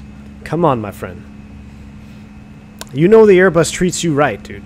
The Airbus treats you right on stream, treats you right in real life. Gotta be an Airbus fan. I'm gonna convince you. I will. It's my job here before I retire. To convince X-Plane 1972. Airbus is best bus. Pascal Hans! Home leg. I'm going to say, man, Pascal, that's very close. Scott technically has the right. Actually, Wojtek has go home leg on that. No, Stan got him. Stan got him. So if I have to be very picky. It's go home leg is what, at least here in the States, we refer it to is go home leg. And there, you guys weren't necessarily incorrect, but I have to be very picky on how the answers are written out. So the last leg, Flight Surgeon, you are correct. Not the correct phraseology. Christian, you are correct. Last one as well. And Ricky, you're correct. Go home, but it's go home leg was the term I was looking for. Go home leg. Tony Doc says, no worries, I'll hit me up on Discord and I'll help you out with it. Excellent, man. Perfect. What happened to the sharklets? I took them off because I realized that we weren't supposed to have sharklets on this 319. Although I really loved having the sharklets on it. I thought it looked pretty darn good with the sharklets. But have you guys noticed anything different about my airplane? No one's really said anything yet. Interesting. Why is everyone saying first one, last one? Say, Alex K, we're doing a little quiz. Flying Guitar says all of them. Never let the FO fly. Yoga. That's true, man. That's true. Hey, the next trip I get, I'm flying everything, man. I don't even care.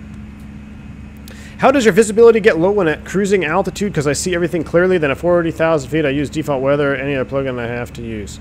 I think that has something to do with X-plane fog or X-plane haze. I think that's an X-plane thing, man.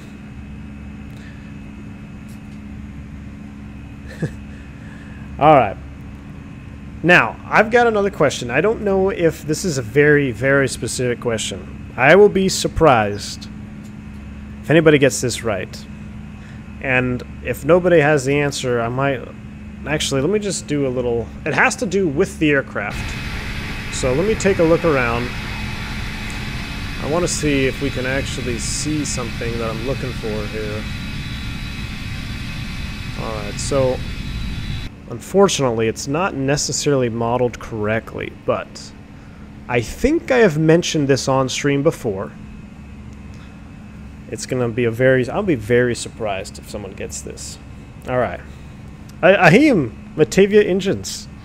You got it, my man. All right. So, on the Airbus, and this is... It's kind of... I'm just going to kind of give you guys an explanation of the question, because not all Airbuses have this, but almost every single new Airbus that comes off the production line has a very small piece of equipment attached to the underside of the wing to do what? Most every new Airbus that comes out of the assembly line now, and it's actually a requirement in Europe. Every European Airbus, I think, from what I've been told anyway, is required to have this little piece on the wing. And what is it?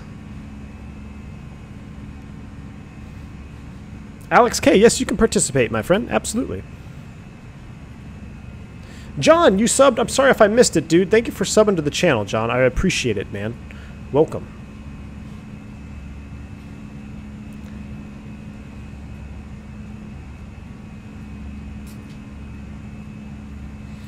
Strix, yeah, I don't know if every Air France has the logo here, because I saw a couple that don't have it when I was looking at Google Photos, but I have seen some that do have it, so it may just be specific. Alright, I'm going to read the answers off. Florence kit, incorrect. Fuel transfer, incorrect. Tie down, nope. AOA sensor, nope. Fuel jettison, nope. Swappy, elaborate if you can. That's not quite right. Ah, Steven. Oh, Simone Toomba. Oh my gosh.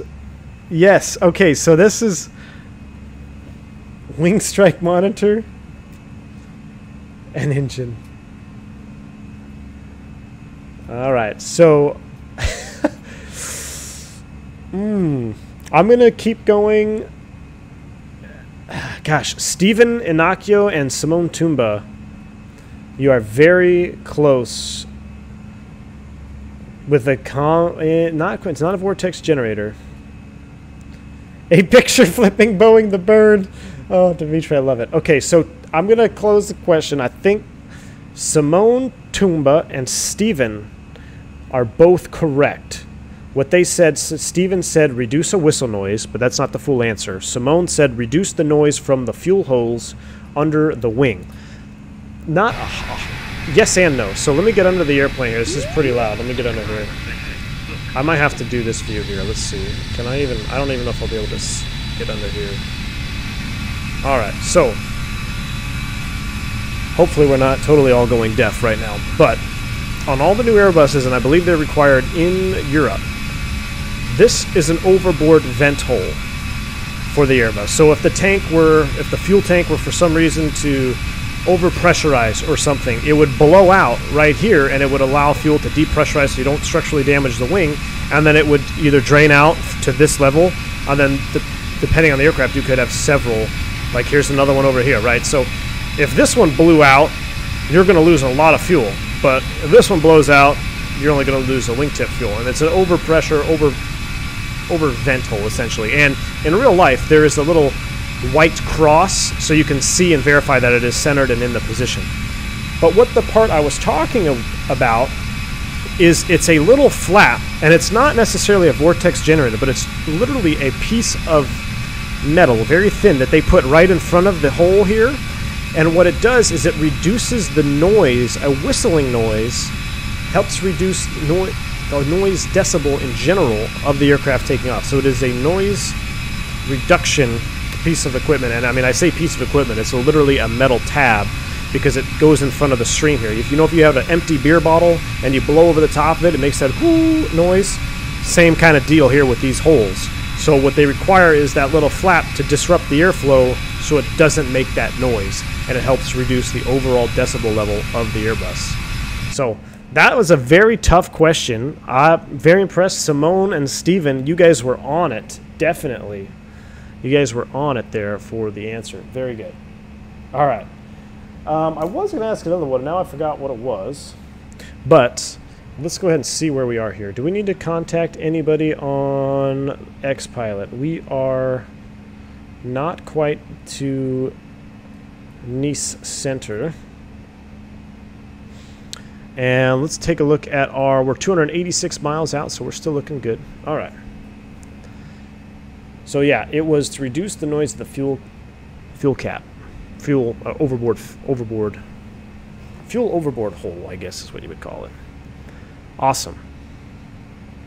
Oh, I know what I was going to ask. It was about the ET, but that's technically hard. I don't think anyone will understand that question. So, Dimitri, you brought up a point on pushback. I didn't answer it necessarily because I said I was going to ask it. I was going to ask the question in cruise, but I know a lot of airlines operate differently. So, for us, where I work, as soon as the aircraft wheels begin rolling from the gate at wheel roll, we'll have an out page or an out time automatically uplinked in our A cars, and dispatch will see that. So they see the out time, and then when the wheels come off the ground, they get an off time. And all of that is automatically logged. Same for landing. You get an on time, uploads an uplink, and you get an in time. And then you get an overall block. And that's all accessed on the A cars page, which we don't have access to here in our X-Plane Airbuses. But that's how we get paid. We don't necessarily get paid using this ET over here. However, me personally, if I'm the pilot flying, pilot non-flying, positive rate, gear up, start the clock. If I'm pilot monitoring, as soon as I retract the gear, start the clock.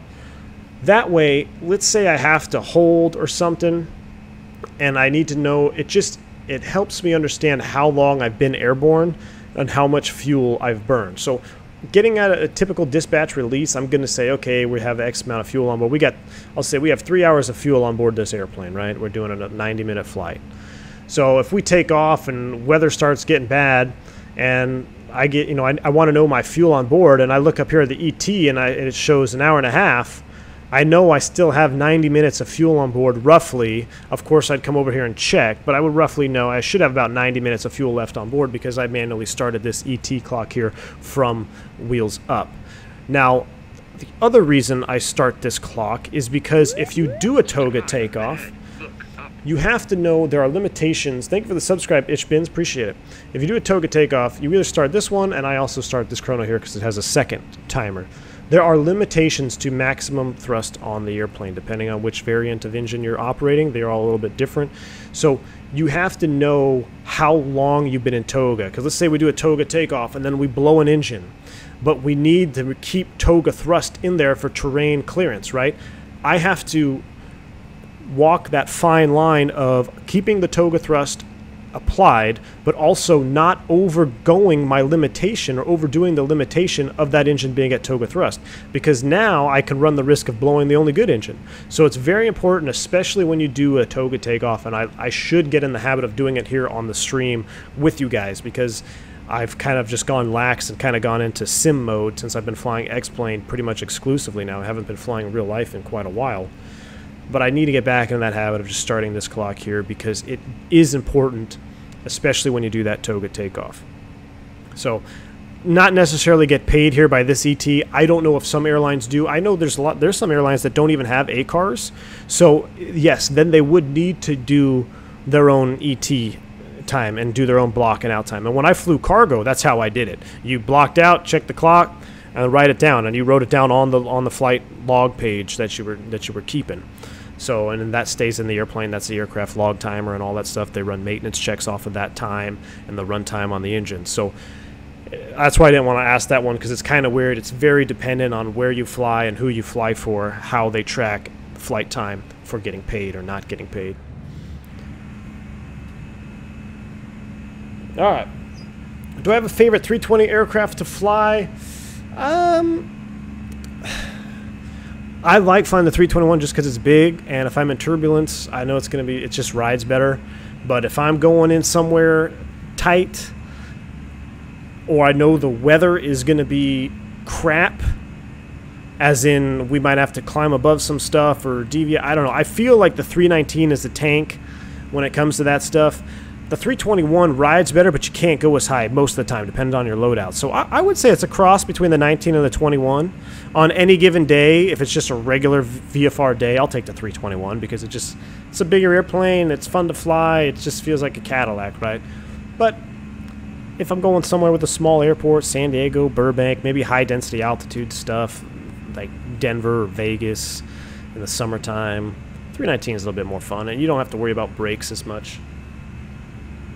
Dimitri says, why is it in every airplane crash in the movies there is never any fuel gushing out of the broken wings? That's a good question, man. I remember reading some of the stories of the, was it TriStar, an L1011, was it an L10 or was it a 7.2? I think it was an L10. Crashed in the Everglades there. And I remember reading documents of the rescue team that were there and the survivors, those that did survive, of the amount of fuel that had leaked out into the swamp. And it was just covering, everyone was covered in Jet A. And Jet A is very hard to get off your skin. It can stain, and you can smell it for, hours after you've been exposed to it. It's very nasty stuff. I'm sure Geo has some stories about getting fuel on him. I mean, being a fueler, you know it. So, you don't really see it in Hollywood. Yeah, that's a good question. I don't know why you don't. How much reserve fuel that an airline needs on every flight? That's very dependent, Giuliandi. It can be if you're doing an international operation, or are you doing flag ops or domestic ops. It can depend, but in general, you want to have enough gas to get to your destination, shoot an approach, fly to your alternate. So let me back up. Fly to your destination, shoot an approach, go missed, fly to an alternate if it's required, and hold for 45 minutes. That would be general. That's just very general. That's not necessarily correct, but if you're trying to plan sim fuel and you have an alternate, that's what I do. If you don't have an alternate, have enough gas so you have about 45 minutes after you get to your destination. That should give you enough leeway. That's kind of a typical load, because fuel does not pay to keep it on board. So you want to fly with as little fuel that you have that is safe and legal. And depending on who you work for, you may be skimping on fuel a lot. They might have fuel savings program. I've been involved in like, hey, we're doing a fuel savings program. Everybody's taking less fuel. I look at the paperwork and it's like, yeah, extra gas, 3 minutes. Like, what the like, no, I can't. I'm not doing this. Give me an extra 1,000 pounds because I'm going to Atlanta. And if somebody gets stuck on a taxiway or something happens, it's Atlanta, and it could be a while. Or if I'm going up to the Northeast, so you can get pinched in that way too. A lot of times, you know, if your company is running fuel savings and then they're trying to save all this gas, right? So they don't give you any extra, but then all of a sudden you have to start diverting because you don't have the extra gas to hold on an unexpected circumstance. Now you've just blown all that savings because you had to divert, unexpected, unplanned, land at a different airport, deplane, get gas, more gas, fly back out. So you can end up losing money doing that too.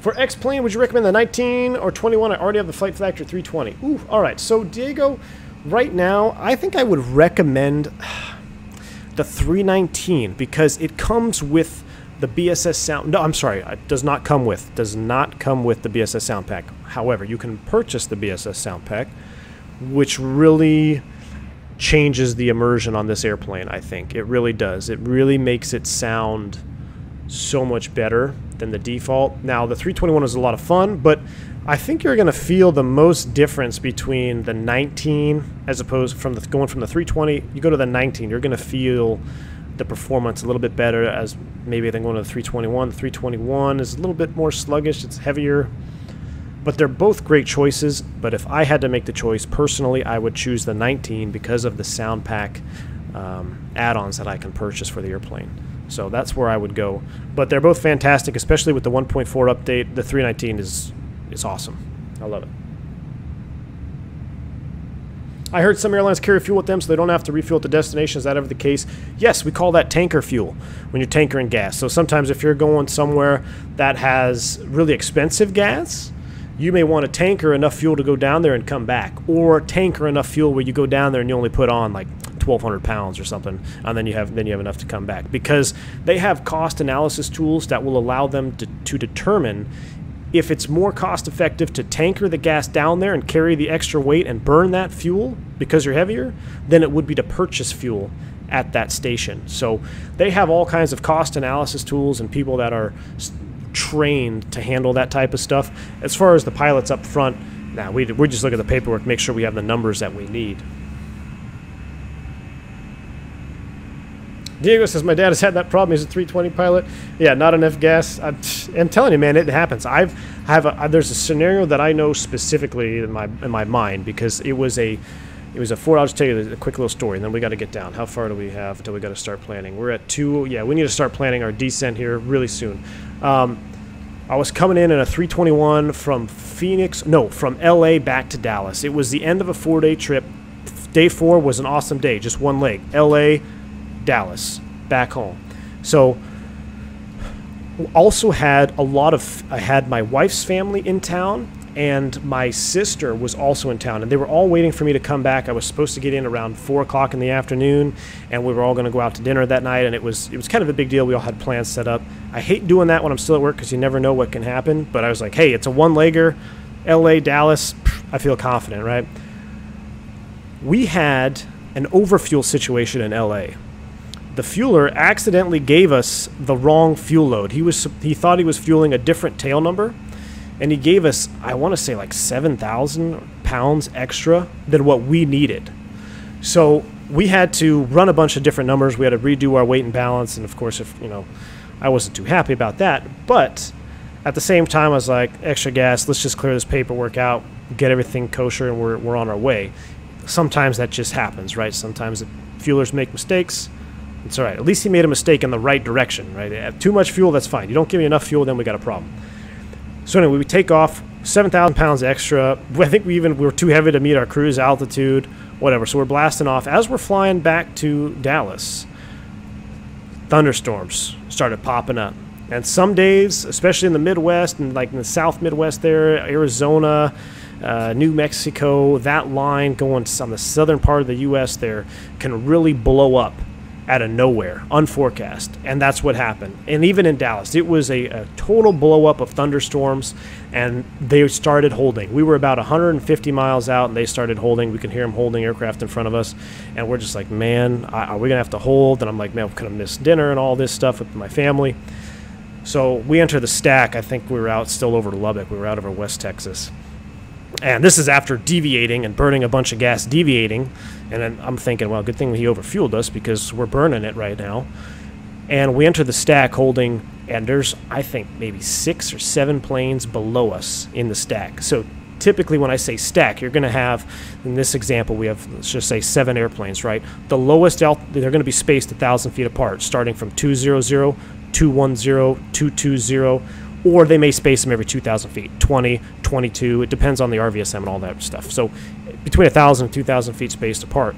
We were the highest aircraft in the stack, so I know we were dead last to get a clearance. And I'm sitting there running numbers. I'm like, dude, I don't know if we got to wait for all these other guys to go in. I don't know if we have enough gas to hold here. He gave us an EFC time, expect further clearance, way further on than it should have, than we would have gas for. So I'm working with dispatch. FO's running numbers, and I'm just thinking, man, what's going to happen? So I hear an airplane call up who's mid-stack. I think it was a Southwest. He was trying to go into Dallas Love, and he called in. He said, hey, we're going to be bingo fuel here. We either need to get in or we got to divert. And the controller said, yeah, you got to divert then because you can't. We're just slammed down. The airport's shutting down. All the arrival corridors shut down because of the thunderstorms. So everybody else, Southwest diverted, American diverted, a Spirit diverted. So all these guys start diverting. So there we are at the top. Because we have extra gas, we can still hold for, I think we're like 20 minutes. We said, hey, we got a good solid 20 minutes to hold here. In that 20 minutes, because we were overfueled, I think 5 of the 7 airplanes diverted. And once you divert, you don't go back. You don't start the diversion, then the controller says, hey, you want to come back to Dallas? No. When you make the decision to divert, you're going to your divert because then you can get in a bad situation. So sure enough, we just literally went from number 7 to number 2, and within a couple minutes they cleared us in, and whew, we made it in. And once we cleared in from the hold, I looked at the FO. I was like, look, man, we cannot divert now. We have to get on the ground because we are getting critically low. But because that guy overfueled us 7,000, we made it in. I actually made it in time for dinner, and it was good night. So let's go ahead and get this thing set up here. Enter destination data. I feel like I should be talking to someone. I'm going to set up the approach here. I don't know what we were going to do. We have the 4 left. Let's see actives, or let's see the old center here. 126.15 is online. So 126.15, let's give him a call and see what he says. And then I'll get back to the chat. Sorry, guys, I got off on a tangent there telling a story, but 126.15 is set. And let's give him a call, see if they're need us to talk to him. Center, good afternoon, Air France 115, level 380.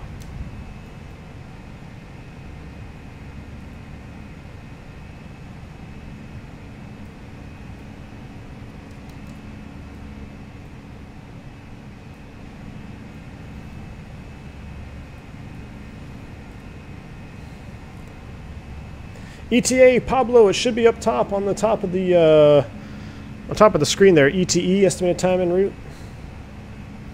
V1, I'd love to see you do the Concorde A. Great challenge. Hey man, Tim, don't worry, dude.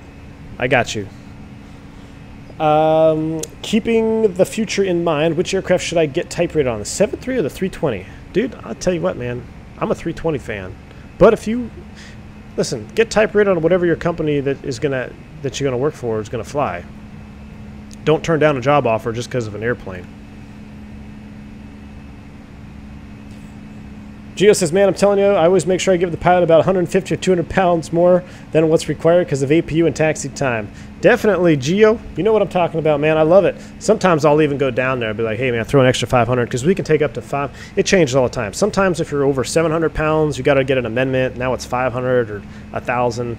It's always changing. So whatever the current flavor of the month is for our overfuel amendment requirement, I'll go down there if it's like go home leg or something, or I'll tell the FO like, hey man, just tell them to throw an extra 500 just so we have it.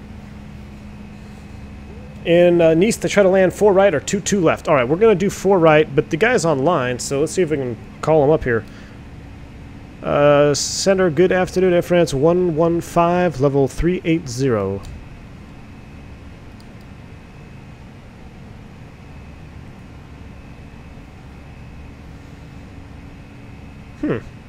Diego, no, I don't say what airline I fly for, man. Flight Journal says you should fly to Memphis or Nashville when you're back in the States. I'm in the process of becoming a ground controller for Memphis Center. Flight Surgeon, you got it, dude. I will do it. I will absolutely do it.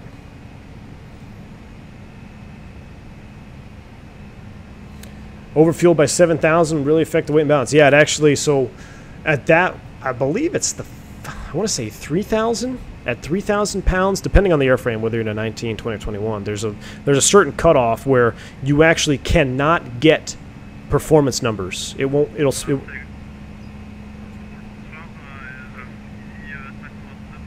can't hear this guy.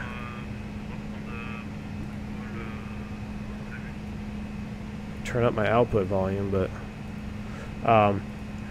there is a yeah, you can't get your performance numbers, so you have to physically call dispatch and say, hey, can you redo the weight and balance formula? We got overfueled by this much, and they got to run new numbers, and you get an amendment.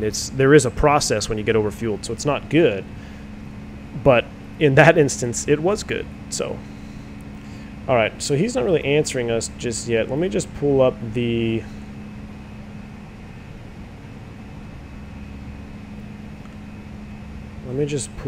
weather for active sky here.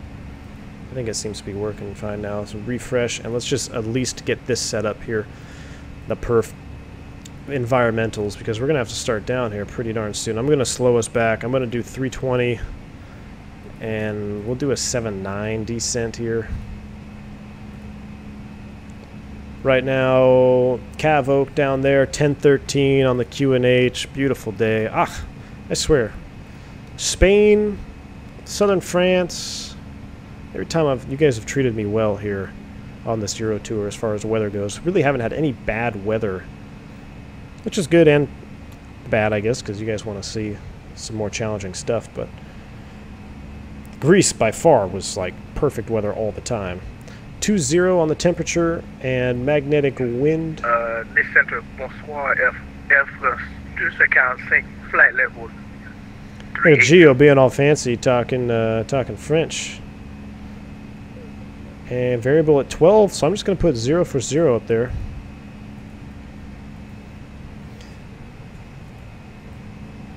Well, we're going to have to start down, man. We were on the arrival, so...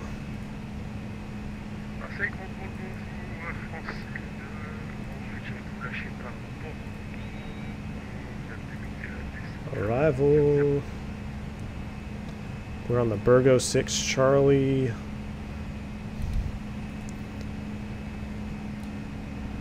Center, good afternoon. Air France 115, level 380. 529, vous avez perdu? No parlez-vous français? Sorry, I didn't mean to yell on the microphone. We're going direct to... Where are we at here? That's not the arrival we're on. What arrival are we on? Just spoke French on frequency? Yeah, I heard you, man.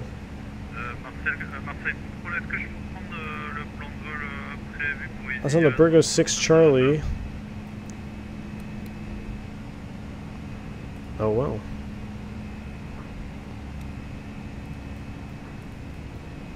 Let's see what we got here as far as constraints.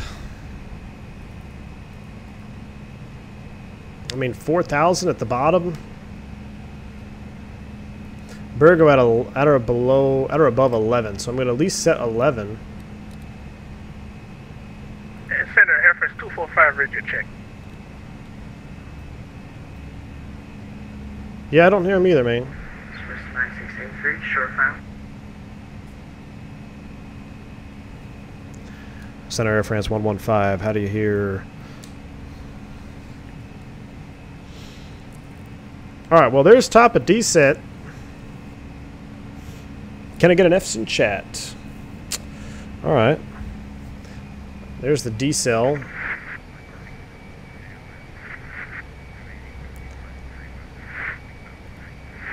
I can't hear this guy, and I don't want to screw everyone else up. Just contact by him by text.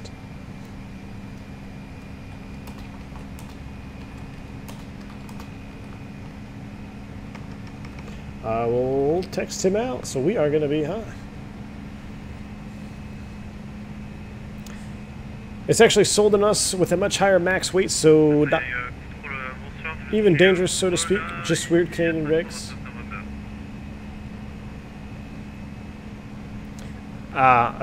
Ultralight, so weight limit only legally the plane to fly, no issue overweight. Yeah, it's not. Sometimes you can be overweight, but very rare. I mean, you'd have to take on a lot of gas to be overweight, and then of course you'd have to take it off or remove passengers. But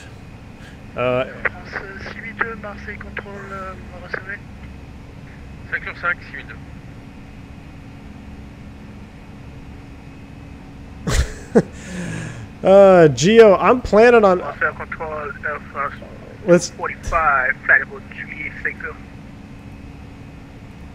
I'm gonna switch it to 4 right because I think that's what everybody. Why can't I switch it to 4 right?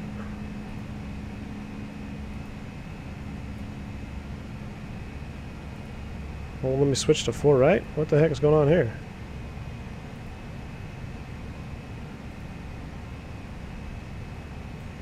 All right.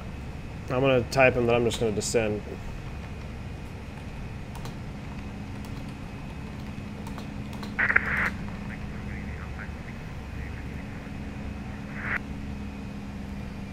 We're going to go open. France 6002, Fréjeur Unité, la 13 gauche en service. Yeah. Fréjeur Unité, la 13 gauche, 6002. I'm going to squawk 7600.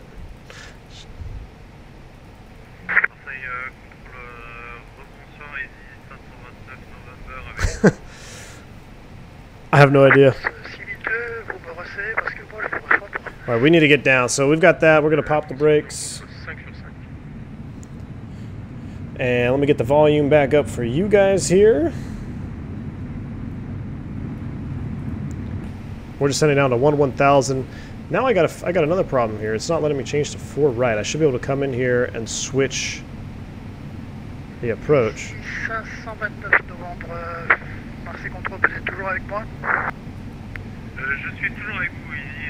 That's weird. Alright, so let me try this.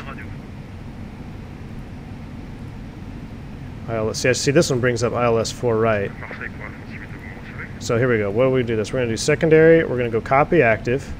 Now I'm going to go back here. I'm going to go back to my secondary. Secondary. Or multiple ways to skin a cat here. I can't change the run. Oh my gosh, now I can't change the runway from here? Oh, there we go. Now I can. ILS 4 right.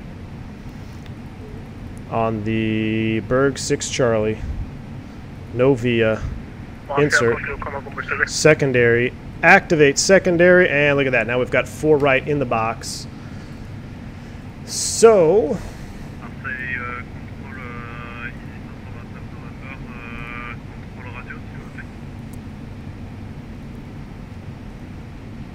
ILS 4 right. We're just going to do the 4 right approach.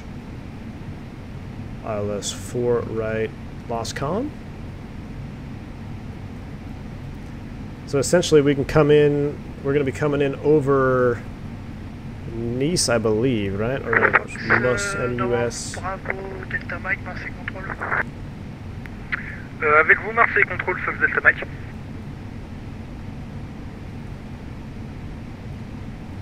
Where is, let's take a rad nav here.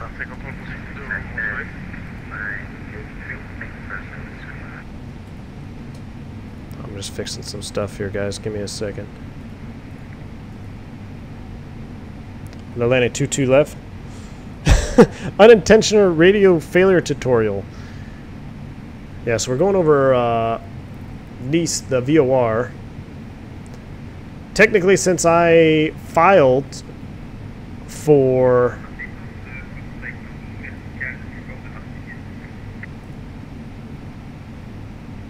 runway 4, we're gonna do. I think maybe tower is on. This is uncharted territory for me, guys.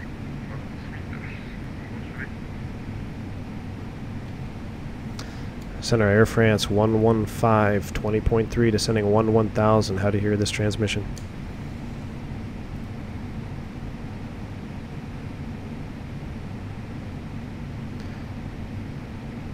Rip. All right, well.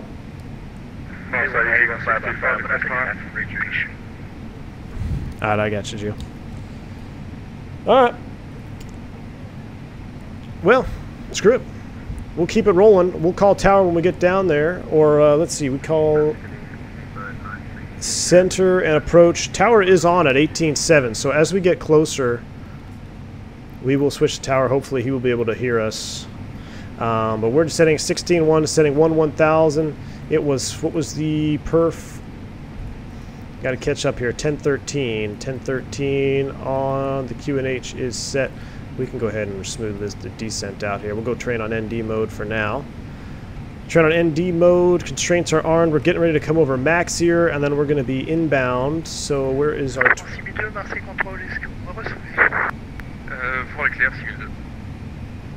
I do not understand, unfortunately, what they are saying.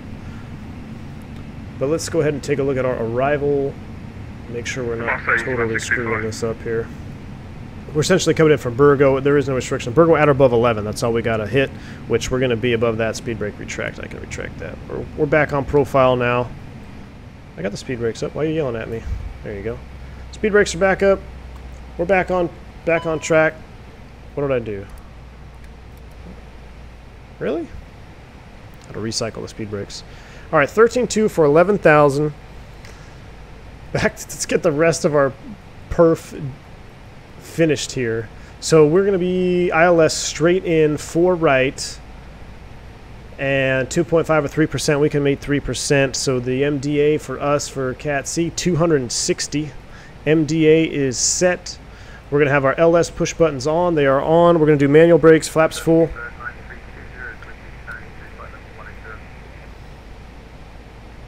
12.7411. Down we go. Yep, I'm getting a green transmit on X-Pilot. I sure am. Robert, good night, man. Have a good one. Catch you landing tomorrow. Take it easy, bud. Not seen diving this deep since Battle at Midway. I think it's common for French controllers to be on strike. Wow, you guys are savage. I love it. Master control, raise your check.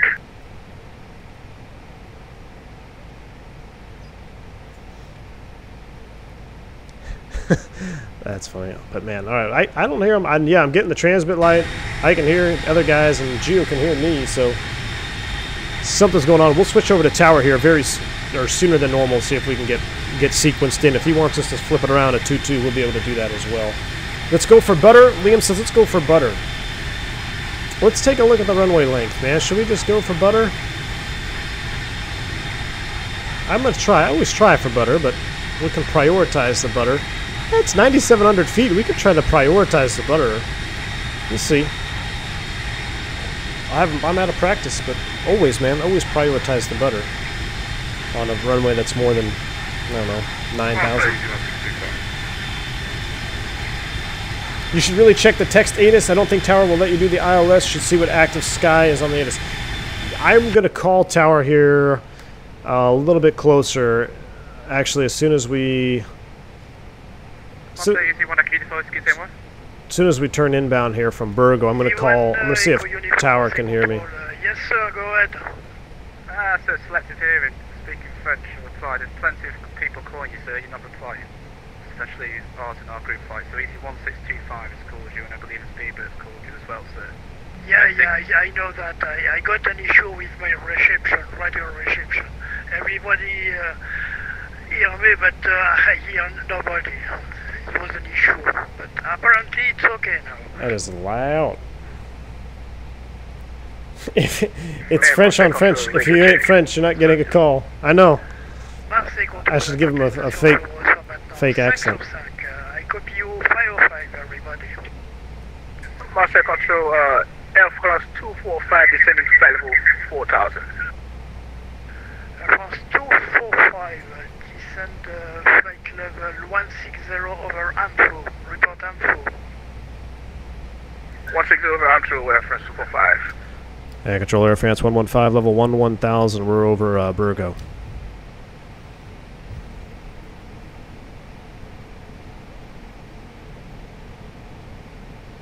Sorry, last station, say your crossing again, please. Air France 115, level 1000, just over the Burgo intersection. Yeah, Air France 115, continue descending flight level 080. Proceed direct Bispo. Alright, descend flight level 080, and is that, can you say that fixed again for me, please? Yeah, direct Bispo. Bravo, India, Sierra, Bravo, Oscar. Alright, direct to Bispo, Air France 115, thank you. Alright, direct to Bispo. Where the heck is Bispo? That is going to be on the other side. So it looks like he might be vectoring us. So we're getting ready to go through 10. Oui, Tango, oui, désolé, j'avais perdu le contact avec tout le monde. Poursuivez votre navigation, merci. Lights are coming on. We're getting ready to go through 10,000. Direct Bispo, 8,000. All right, we're back on it, guys. French only. Croissants and baguettes, oui, oui. Je m'appelle Landyland, please. Oh, man. Maybe it's because you're transmitting in English with an Air France aircraft. I've got a comment, but I don't want to say it. It may offend some people. No, I know. I hear you. And Master Control is Air France 245, 160 at Addons. Gio's like that. Got the Dominican. What's Gio? You're like Jamaican as well? Accent? Okay, 245, So it's not just me, man. Not just me. Bispo. Descend flight level 100. Alright, so I want to... God, that is loud. I've got my X-Pilot down, but the more I turn it down, the harder it is for me to hear it, but I know it's killing your ears, guys. I'm sorry about that. Alright, but we're coming down. We're going direct Bispo. The box is a mess right now, but I'm waiting for a runway, and then we're going to clean it up, so... I had a problem with my reception, but apparently it's fixed now. Oh, I'm still squawking 7600. Yeah, I should change that. 4423.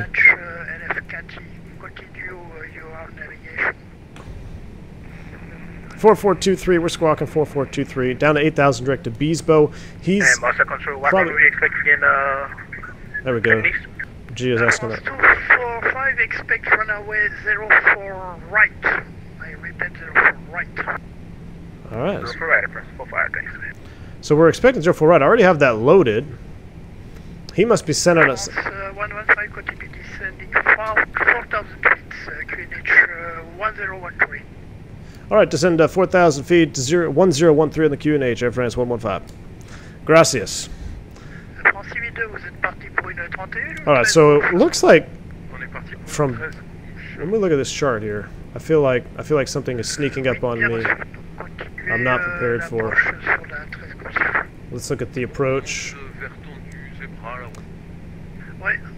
4 right, final approach chart.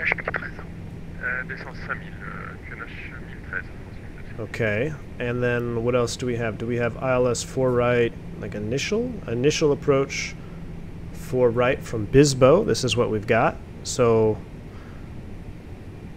from Bispo, I guess Bispo is just right there. Interesting. For briefing strip information notes, see final approach, see that. Fox, Alright, so we're going to max 190 knots. So we can slow it at 190 when we get a little bit lower. And then the final... this is weird. I guess I don't... Because Bispo was past...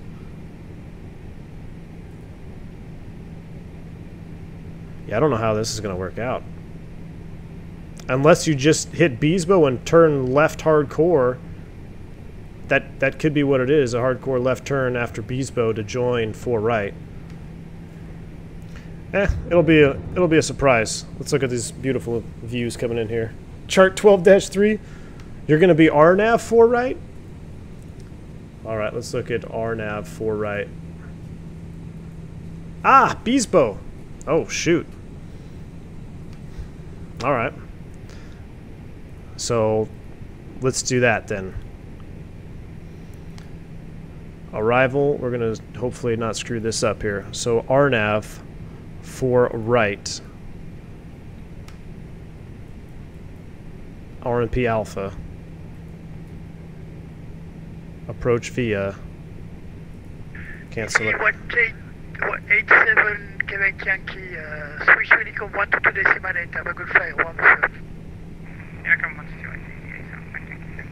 Alright, so now we can clear out Burgo. Clear out LUC. Clear out MUS. There we go. Air France 245, winds are changing over Nice. Are you okay to... We will land on runway 22... LS push buttons off. Oh, now they're landing 2-2. Yeah, we can make the transition to 2 left. Are you going to get those pictures? The French are full of surprises. You got it right. 115, sorry, it's a bit change. Runway 22 right, left in use now. Okay, we'll expect 2-2 left, Air France 115. Yeah, 115, you are clear to air nav Delta approach. Runway 22 left. Left, yes. Alright, cleared RNAV 2-2 to the left, approach Air France 115. Oh boy. I'm just going to go from there. Transavia 719, sorry, I think I lose you somewhere. Continue descending... Does he want us direct to Nanny? Nanix? QNH 1013. And control for Air France 115. Confirm you want us direct to Nanix for the RNAV 2-2 left? Yes, I confirm. Okay, copy that, Air France 115. Alright, so now we're going direct to Nanix for 2-2 left. My goodness. Insert. This has been the hardest, I'm surprised the X-plane hasn't crashed yet. How's our fuel? 2.8. Oh, that's in kilos though, so we're still okay. Alright, we'll kill all these charts and start over. Alpine 548, Marseille control, bonsoir, monsieur. RNAV, Delta, 2-2 left. Nanix, we're going to Nanix, then it's a straight left turn. MDA is 1260, so let's throw that in there. That's a big change. Marseille control Air France 245, direct Nanix at the moment, 10,000. 245, roger. Any speed. Descend 4,000. At nearest holding pattern, blah blah blah, that's missed approach. This Right. 4 pieds QNH 10-13 for Air France 2. It's gonna be an interesting turn, that's for sure. Alright, we're caught up finally. There she is. Alright. Thank you for subscribing, Ali, man. I'm sorry guys, I got totally engrossed in that whole situation. Only on VatSim. That was fun though. That was fun. Hey, it is what it is. It's good preparation for me getting back at it. So we basically put every approach in the box that we could. So we're good to go now. 2-2. Yeah, Scott, he said cleared RNAV 2-2 left, I guess. Yeah, that's why I was like, okay, well, you want me to direct Nanix? Because right now we're going direct Bisbo, and I didn't see Bisbo connected. Tony Doc says chart 12.6 and 12.6 Bravo. Yeah, I got 12.6 Bravo would be for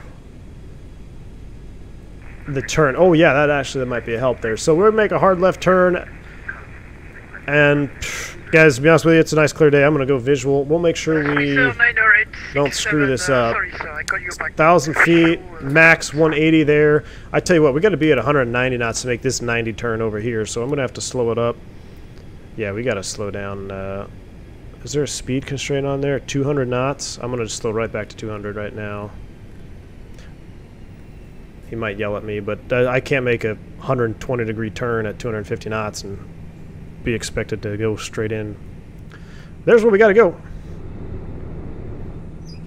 Gosh, I love this lighting, and X-Plane is my favorite. I hope you guys like it too, because I know I've done a lot. Christian says, I hear the winds are changing in a minute or two. Also, I get another change. At this point, I'm just going to be like, what's the wind? I'm going to declare bin fuel, because we got to get her down here pretty soon. ATC has had too much bourbon. That's true. Hey, I'm not even drinking. Could you imagine if I was drinking today? We really would be struck. We'd be landing in the wrong country.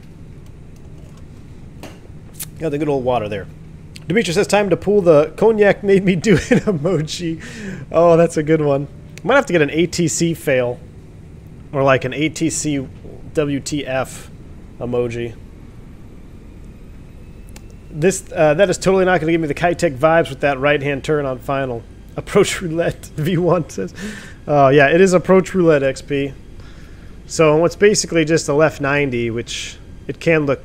Yeah, we should probably read some stuff here. Max 185. We're going to be well below that because I've already slowed us down to 200.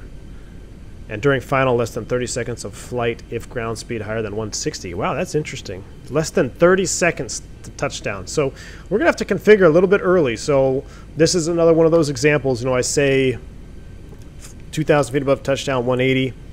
But in any type of approach that's not going to be pretty standard, especially one like this where you're going to have a short turn in here on final, you're going to want to configure a little bit more early. More early, does that make sense? It's probably bad English. And we cleared approach, so we're going to go to the taxi position on that right there. We're VFE next, -10. We'll extend flaps 1, get those slats out there. Juicy as ever. Let me turn up the volumes here on Sound 3D since we are ready for landing. We'll turn up the environmental back to 70. Beautiful. Flyby time. Do I use a plugin for sunset? Nope. Just the X-Vision. I believe it's the Vivid preset. Max Rank, welcome to the stream, dude. We've been playing Approach Roulette, as X-Plane called it. X-Plane 1972. Couldn't be more accurate with that term. Maybe I'll have a little roulette wheel and just put ATC over the top of it.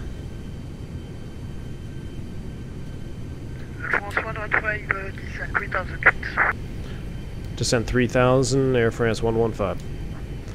Alright, thrust throttle open descent down to 3,000, 4 for 3, 200 knots, 3,000 in the turn. Then we're doing some crazy 110-degree turn that we're going to overshoot and then somehow stabilize and make the turn inbound. So as soon as we start the left turn, I'm going to... As soon as we reach that left turn there at Nanix, I'm going to slow us all the way back to 160. It said max 180, so we should be good. That'll at least we'll be able to go. We'll go flaps 3, add a sequence. So all we got to do is drop the gear and go flaps full. Tony Docs, if I have a track IR handy, it might be worth considering. Dude, good freaking point, my friend. 118.7, you have a good one. Thank you, Air France 115. He's like, have a good landing, because you're screwed on this approach. Tower, good afternoon, or good evening. Air France 115, level 3000, RNAV 22 left.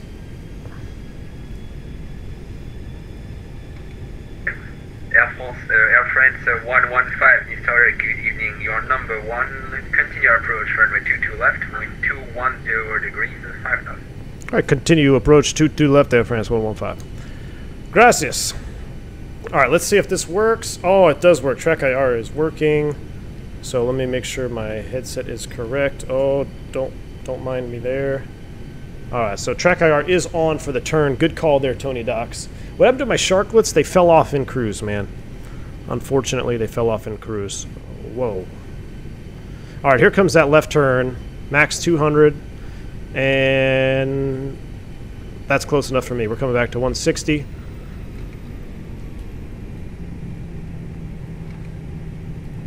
Approach push button armed.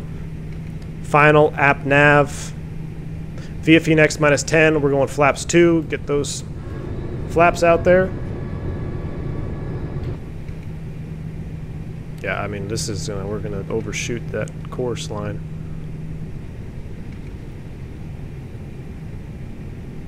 And this is another one of those things. We're gonna go add a sequence. Flaps 3. A weird hiccup on the sound there.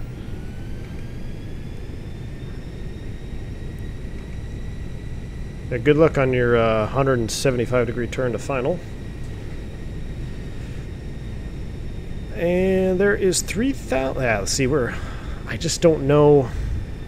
I guess I could have made that. I don't know. I think that's just a bad angle. She's trying. Merci. A bit fast. No, we're down to 160 now. We're at flaps 3 out of sequence. Descent check. I never did it. We should probably do that. Landing, or let's see. Briefing is complete. Decam status check. Seatbelts are on. Seatbelts are on. Minimums 1260 is set. Engine and ice 1-2 off. Altimeters 1013 set. Approach checklist complete. All right, so we're gonna land 2-2 left. There's 3,000. And basically we can go down to 1,000 feet from there. So down we go. Final app is captured. And down we go. Here we go. Also 115, maintain 160 knots until 3 nautical miles final. All right, 160 on the speed till 3 out. Air France 115. All right, 160 to 3 out. I'm just going to do this LFMN. Good morning, Air France 245, 4,000 for Garnap 22. I'm just going to have that in there for Air backup. France 245, you're number 2 behind Air 319 on the 7 miles final. Reduce speed. All right, so we are configured flaps 3 out of sequence. All we got to do is drop the gear. And I don't even, we did not do it, but it automatically activated, so we're good. So activate confirm is done. We are not cleared to land yet, so can't turn that light on. Is track air worth it on a single engine display? Absolutely. I think so, man. I think it's crucial, especially for turns like this.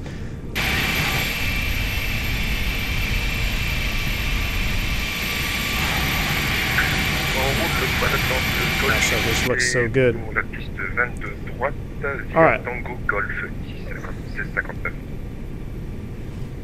Getting ready to activate track IR. 719 in East Tower. You are number 3 behind the 319 on the final. Reduce speed 180 knots. Alright, there's 5. Man, 3 mile final? This guy's crucial. Alright, missed approach. Air France, so 115, wind 210 degrees, 5 knots, runway 22 left, clear to land. 22 left, clear to land, Air France 115. Alright, we are clear to land. And no speed restriction. Alright, and delete speed restriction, Air France 115. There we go, gear down, we're slowing up. Autopilot's coming off. Give me the bird. Flight director's off. Oh boy, I should have had that bound up. 1,000 feet. I don't know what the proper go-around angle is, so 3,000. Turn right Flaps full. 080 for spacing. Landing checklist, cabin crew advised, auto thrust, speed, ECAM memo, landing all green, auto brakes are off, landing checklist complete. So all we got to do is make a turn inbound.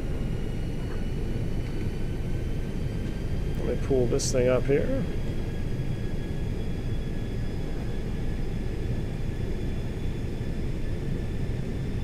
Actually, that's kind of distracting with track IR on, so.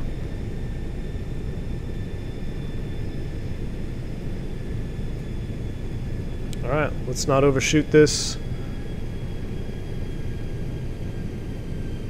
You did say 2-2 left, right? Because we would be SOL if it was 2-2 right. A little bit low coming out of the turn here. Let's shallow out that descent.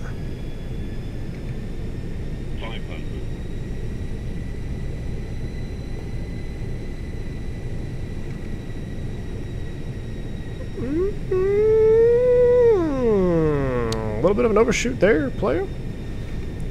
Still 4 red, so let's keep that descent shallowed out there. There we go. Now it's coming back down. We're back on it. 2 reds, 2 whites, gear down, and green. We are ready to go. Sorry guys, ignoring the chat on this one here.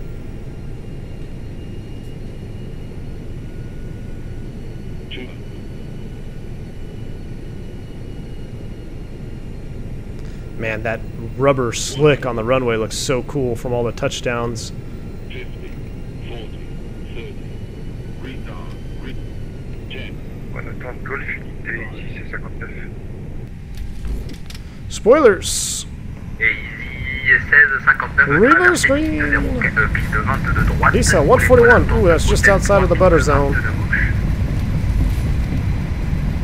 We'll take this next one because I know I got someone behind me, so I'm going to get on the brakes pretty good. 70 knots. And we'll vacate here because I know they got traffic coming in behind. Stow them. And Air France 245, no more speed restriction. Roger that, Air France 245, no more speed restriction. Clear the runway. France 115, welcome to Nice. At Echo Bravo, just straight ahead, cross runway 22 right, and taxi to the terminal 2, stand 50 Alpha. Alright, straight ahead on Bravo, clear across 22 right, stand to, direct to stand 20 Alpha, Air France 115. Alright, so he gave us... Stand 50 Alpha. Apologize, stand 50 Alpha, Air France 115. No problem.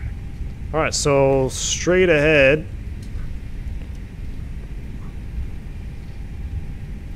Oh, that's right, I gotta use my yoke to turn. I was like, why can't I turn? Let's go ahead and once we clear this runway, we will reconfigure the airplane here.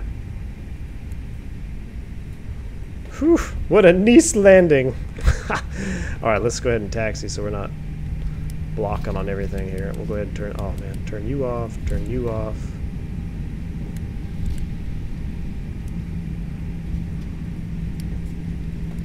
Prime you, and strobe lights can come off. And the stand.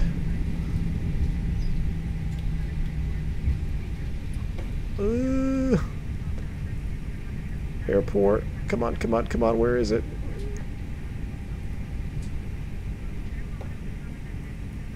Oh, there's 20 Alpha.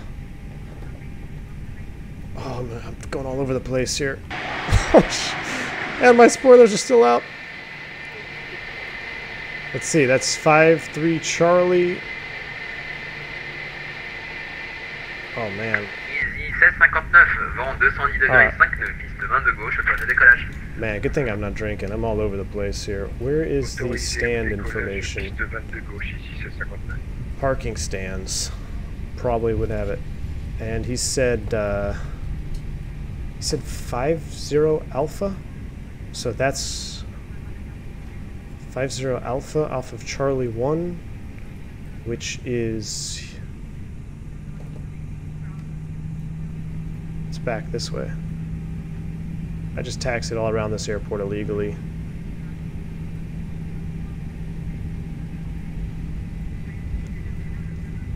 Well, Air France 115, I got a phone number for you.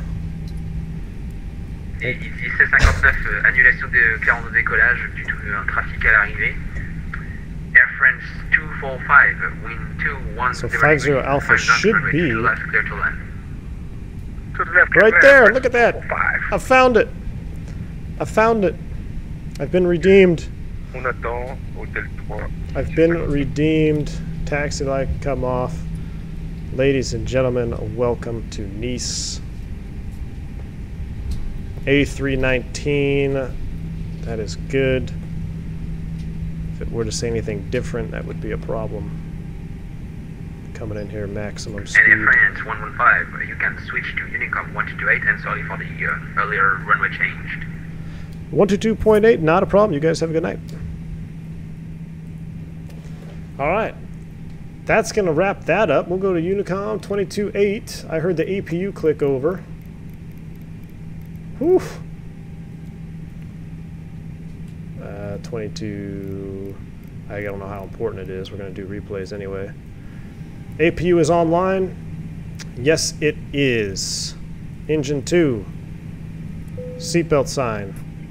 Engine 1. Spool them down. Ladies and gentlemen, welcome to Nice. We did it. That was pretty hectic there on the approach. Looks like you're at a shopping mall for parking spaces. Oh man, I got fire alarms going off. Oh, that's yeah, it's because I'm running the wrong version. I'm still running the pre-beta one, or the beta version, not the release candidate. All right. Anyway, we're down. APU bleed is online, and I don't want to connect anything yet because we're going to do a quick replay. So, real quick though, is anybody behind me? Was somebody landing? They already land. Oh, there's somebody landing. Let's check out this landing real quick. I see him out there. He's on the circle. I don't know if this is you, Geo, but we're going to watch you. Looks like you're going to gear up it on my screen, but that's just an X-Pilot thing. Great instincts on the taxiing. Yeah, that. Let me tell you, from real-world experience, you don't want to taxi around based on instincts, but we definitely got lucky on that one. What plugin do you use for ground equipment? I use the Jar Design ground plugin, man. Right in front of the Phoenix building. Is that what that's called, that Phoenix building? I like it. It looks pretty cool. When I put the scenery on, I checked it out. It did look really nice. Oh, somebody turned in a little too tight there. You know, correcting back to the right. I see that. I'm going to critique this landing super extra critical. Because I think it's my man Geo. Oh, here he comes in the turn. I wish I had a better CSL. I think this is an X-Pilot versus Swift client compatibility issue. Wait, is he lining up on 2-2 left?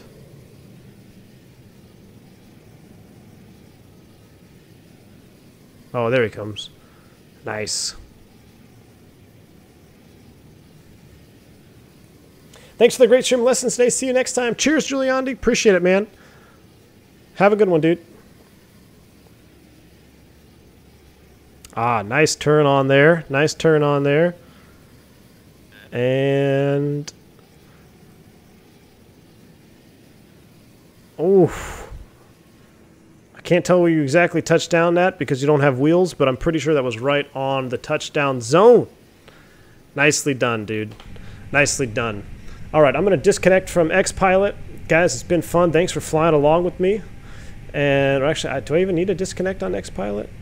I don't know. I don't want to screw up anybody that's coming in. So let's take a look at this replay. We're going to disable real view real quick. Real view real quick.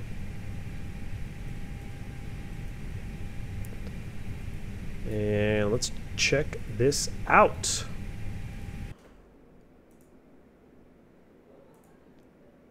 All right, let it rip from there. South End says, love tonight's stream, man. Got to do the Gatwick challenge with Flight Deck to Sim next. Yes, I will do a Gatwick challenge as popular request. We will attempt the Gatwick challenge. No guarantees, though, because I've never done it in my life. But it looked hella fun, so we will definitely do it before we leave.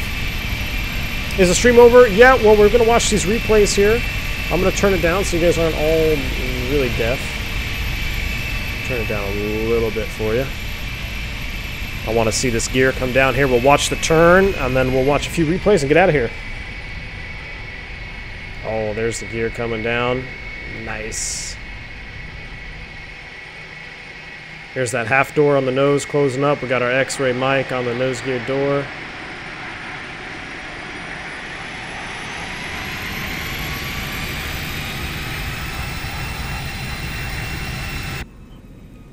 $1,000 stable. I heard it call out. Great stream as always, Swappy. Thank you. Have a good one, man. No replay. Yeah, we're doing replays, man.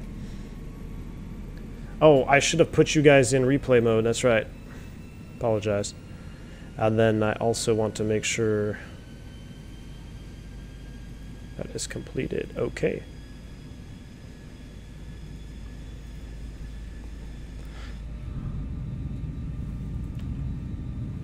Out of curiosity, is a shared cockpit with Flight Deck to Sim planned? I don't know, man.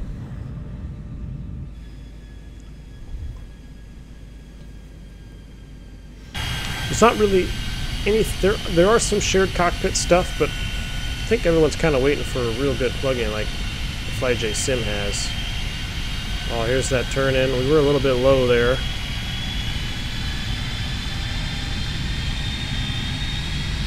Had a little bit of an overshoot. Probably should have started my turn about 2 seconds earlier. Let you guys look at the engine so you don't have to see my nasty overshoot. There's a flyby shot.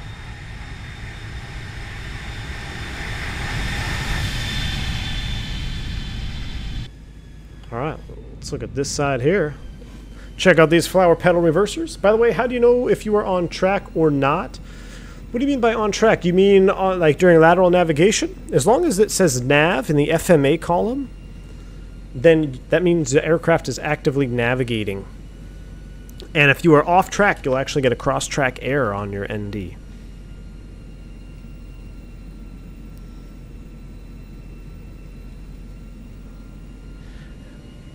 That was you, Geo? Excellent, man. Looked like you put her down right on the markers. I was trying to get that butter. We were a little long, but we were still within the first third. Oh, yeah. We'll do one more from the wing here, just because, and then we'll do all our outside views. Where's the wing I want? This one right here. I like seeing the Florence kit pop up here on the aileron. Great landing. Love that turn. Happy flying. Thank you, Juan. Appreciate it, man.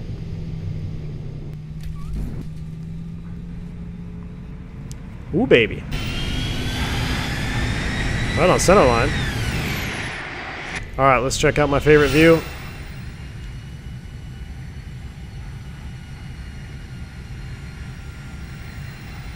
Let's critique this touchdown here. Nice and stable. We got her nice and straightened out there beyond that turn with that little overshoot. We fixed that. Landing into the sunset. Oh my gosh. Could have used a little bit more. Just pretty good. I like having... it was easier for me to correct a center line. Much easier. Since I have that tiller bound differently now. It was not a 10 for 10. I don't know. What do you guys say? I think maybe a 8.5. Oh, we're in the tower? That's no fun. What the heck is this? Well, rip tower view. And touchdown on the left main. Yeah, I mean, there's so much rubber on the runway. There's 1,000 feet, so we're in the zone. Definitely in the zone. Could have had a little bit more flare pitch attitude there on touchdown. We were a little flat. Cost us our butter for sure. Guys, I know it's been a couple days since I was able to stream for you. I hope I get some more out for you this week, so it won't be so long in between streams, but I appreciate everyone tuning in tonight, hanging out with me. I hope you enjoyed this one there, especially with the fun ATC confusion there at the end and the runway change, but we got it all figured out. We got down safely. Mods, thank you so much for hanging out and chat with me, keeping the chat in line. Sponsors, thank you for sponsoring the channel, keeping everything or my sponsors, thank you for subscribing to the channel and sponsoring the channel. And everybody else, I love you guys just as much. Thanks for hanging out. Hit that like button for me on the way out if you enjoyed this content. Until next time, guys, our next flight's going to be pretty fun. I'm V1. See ya!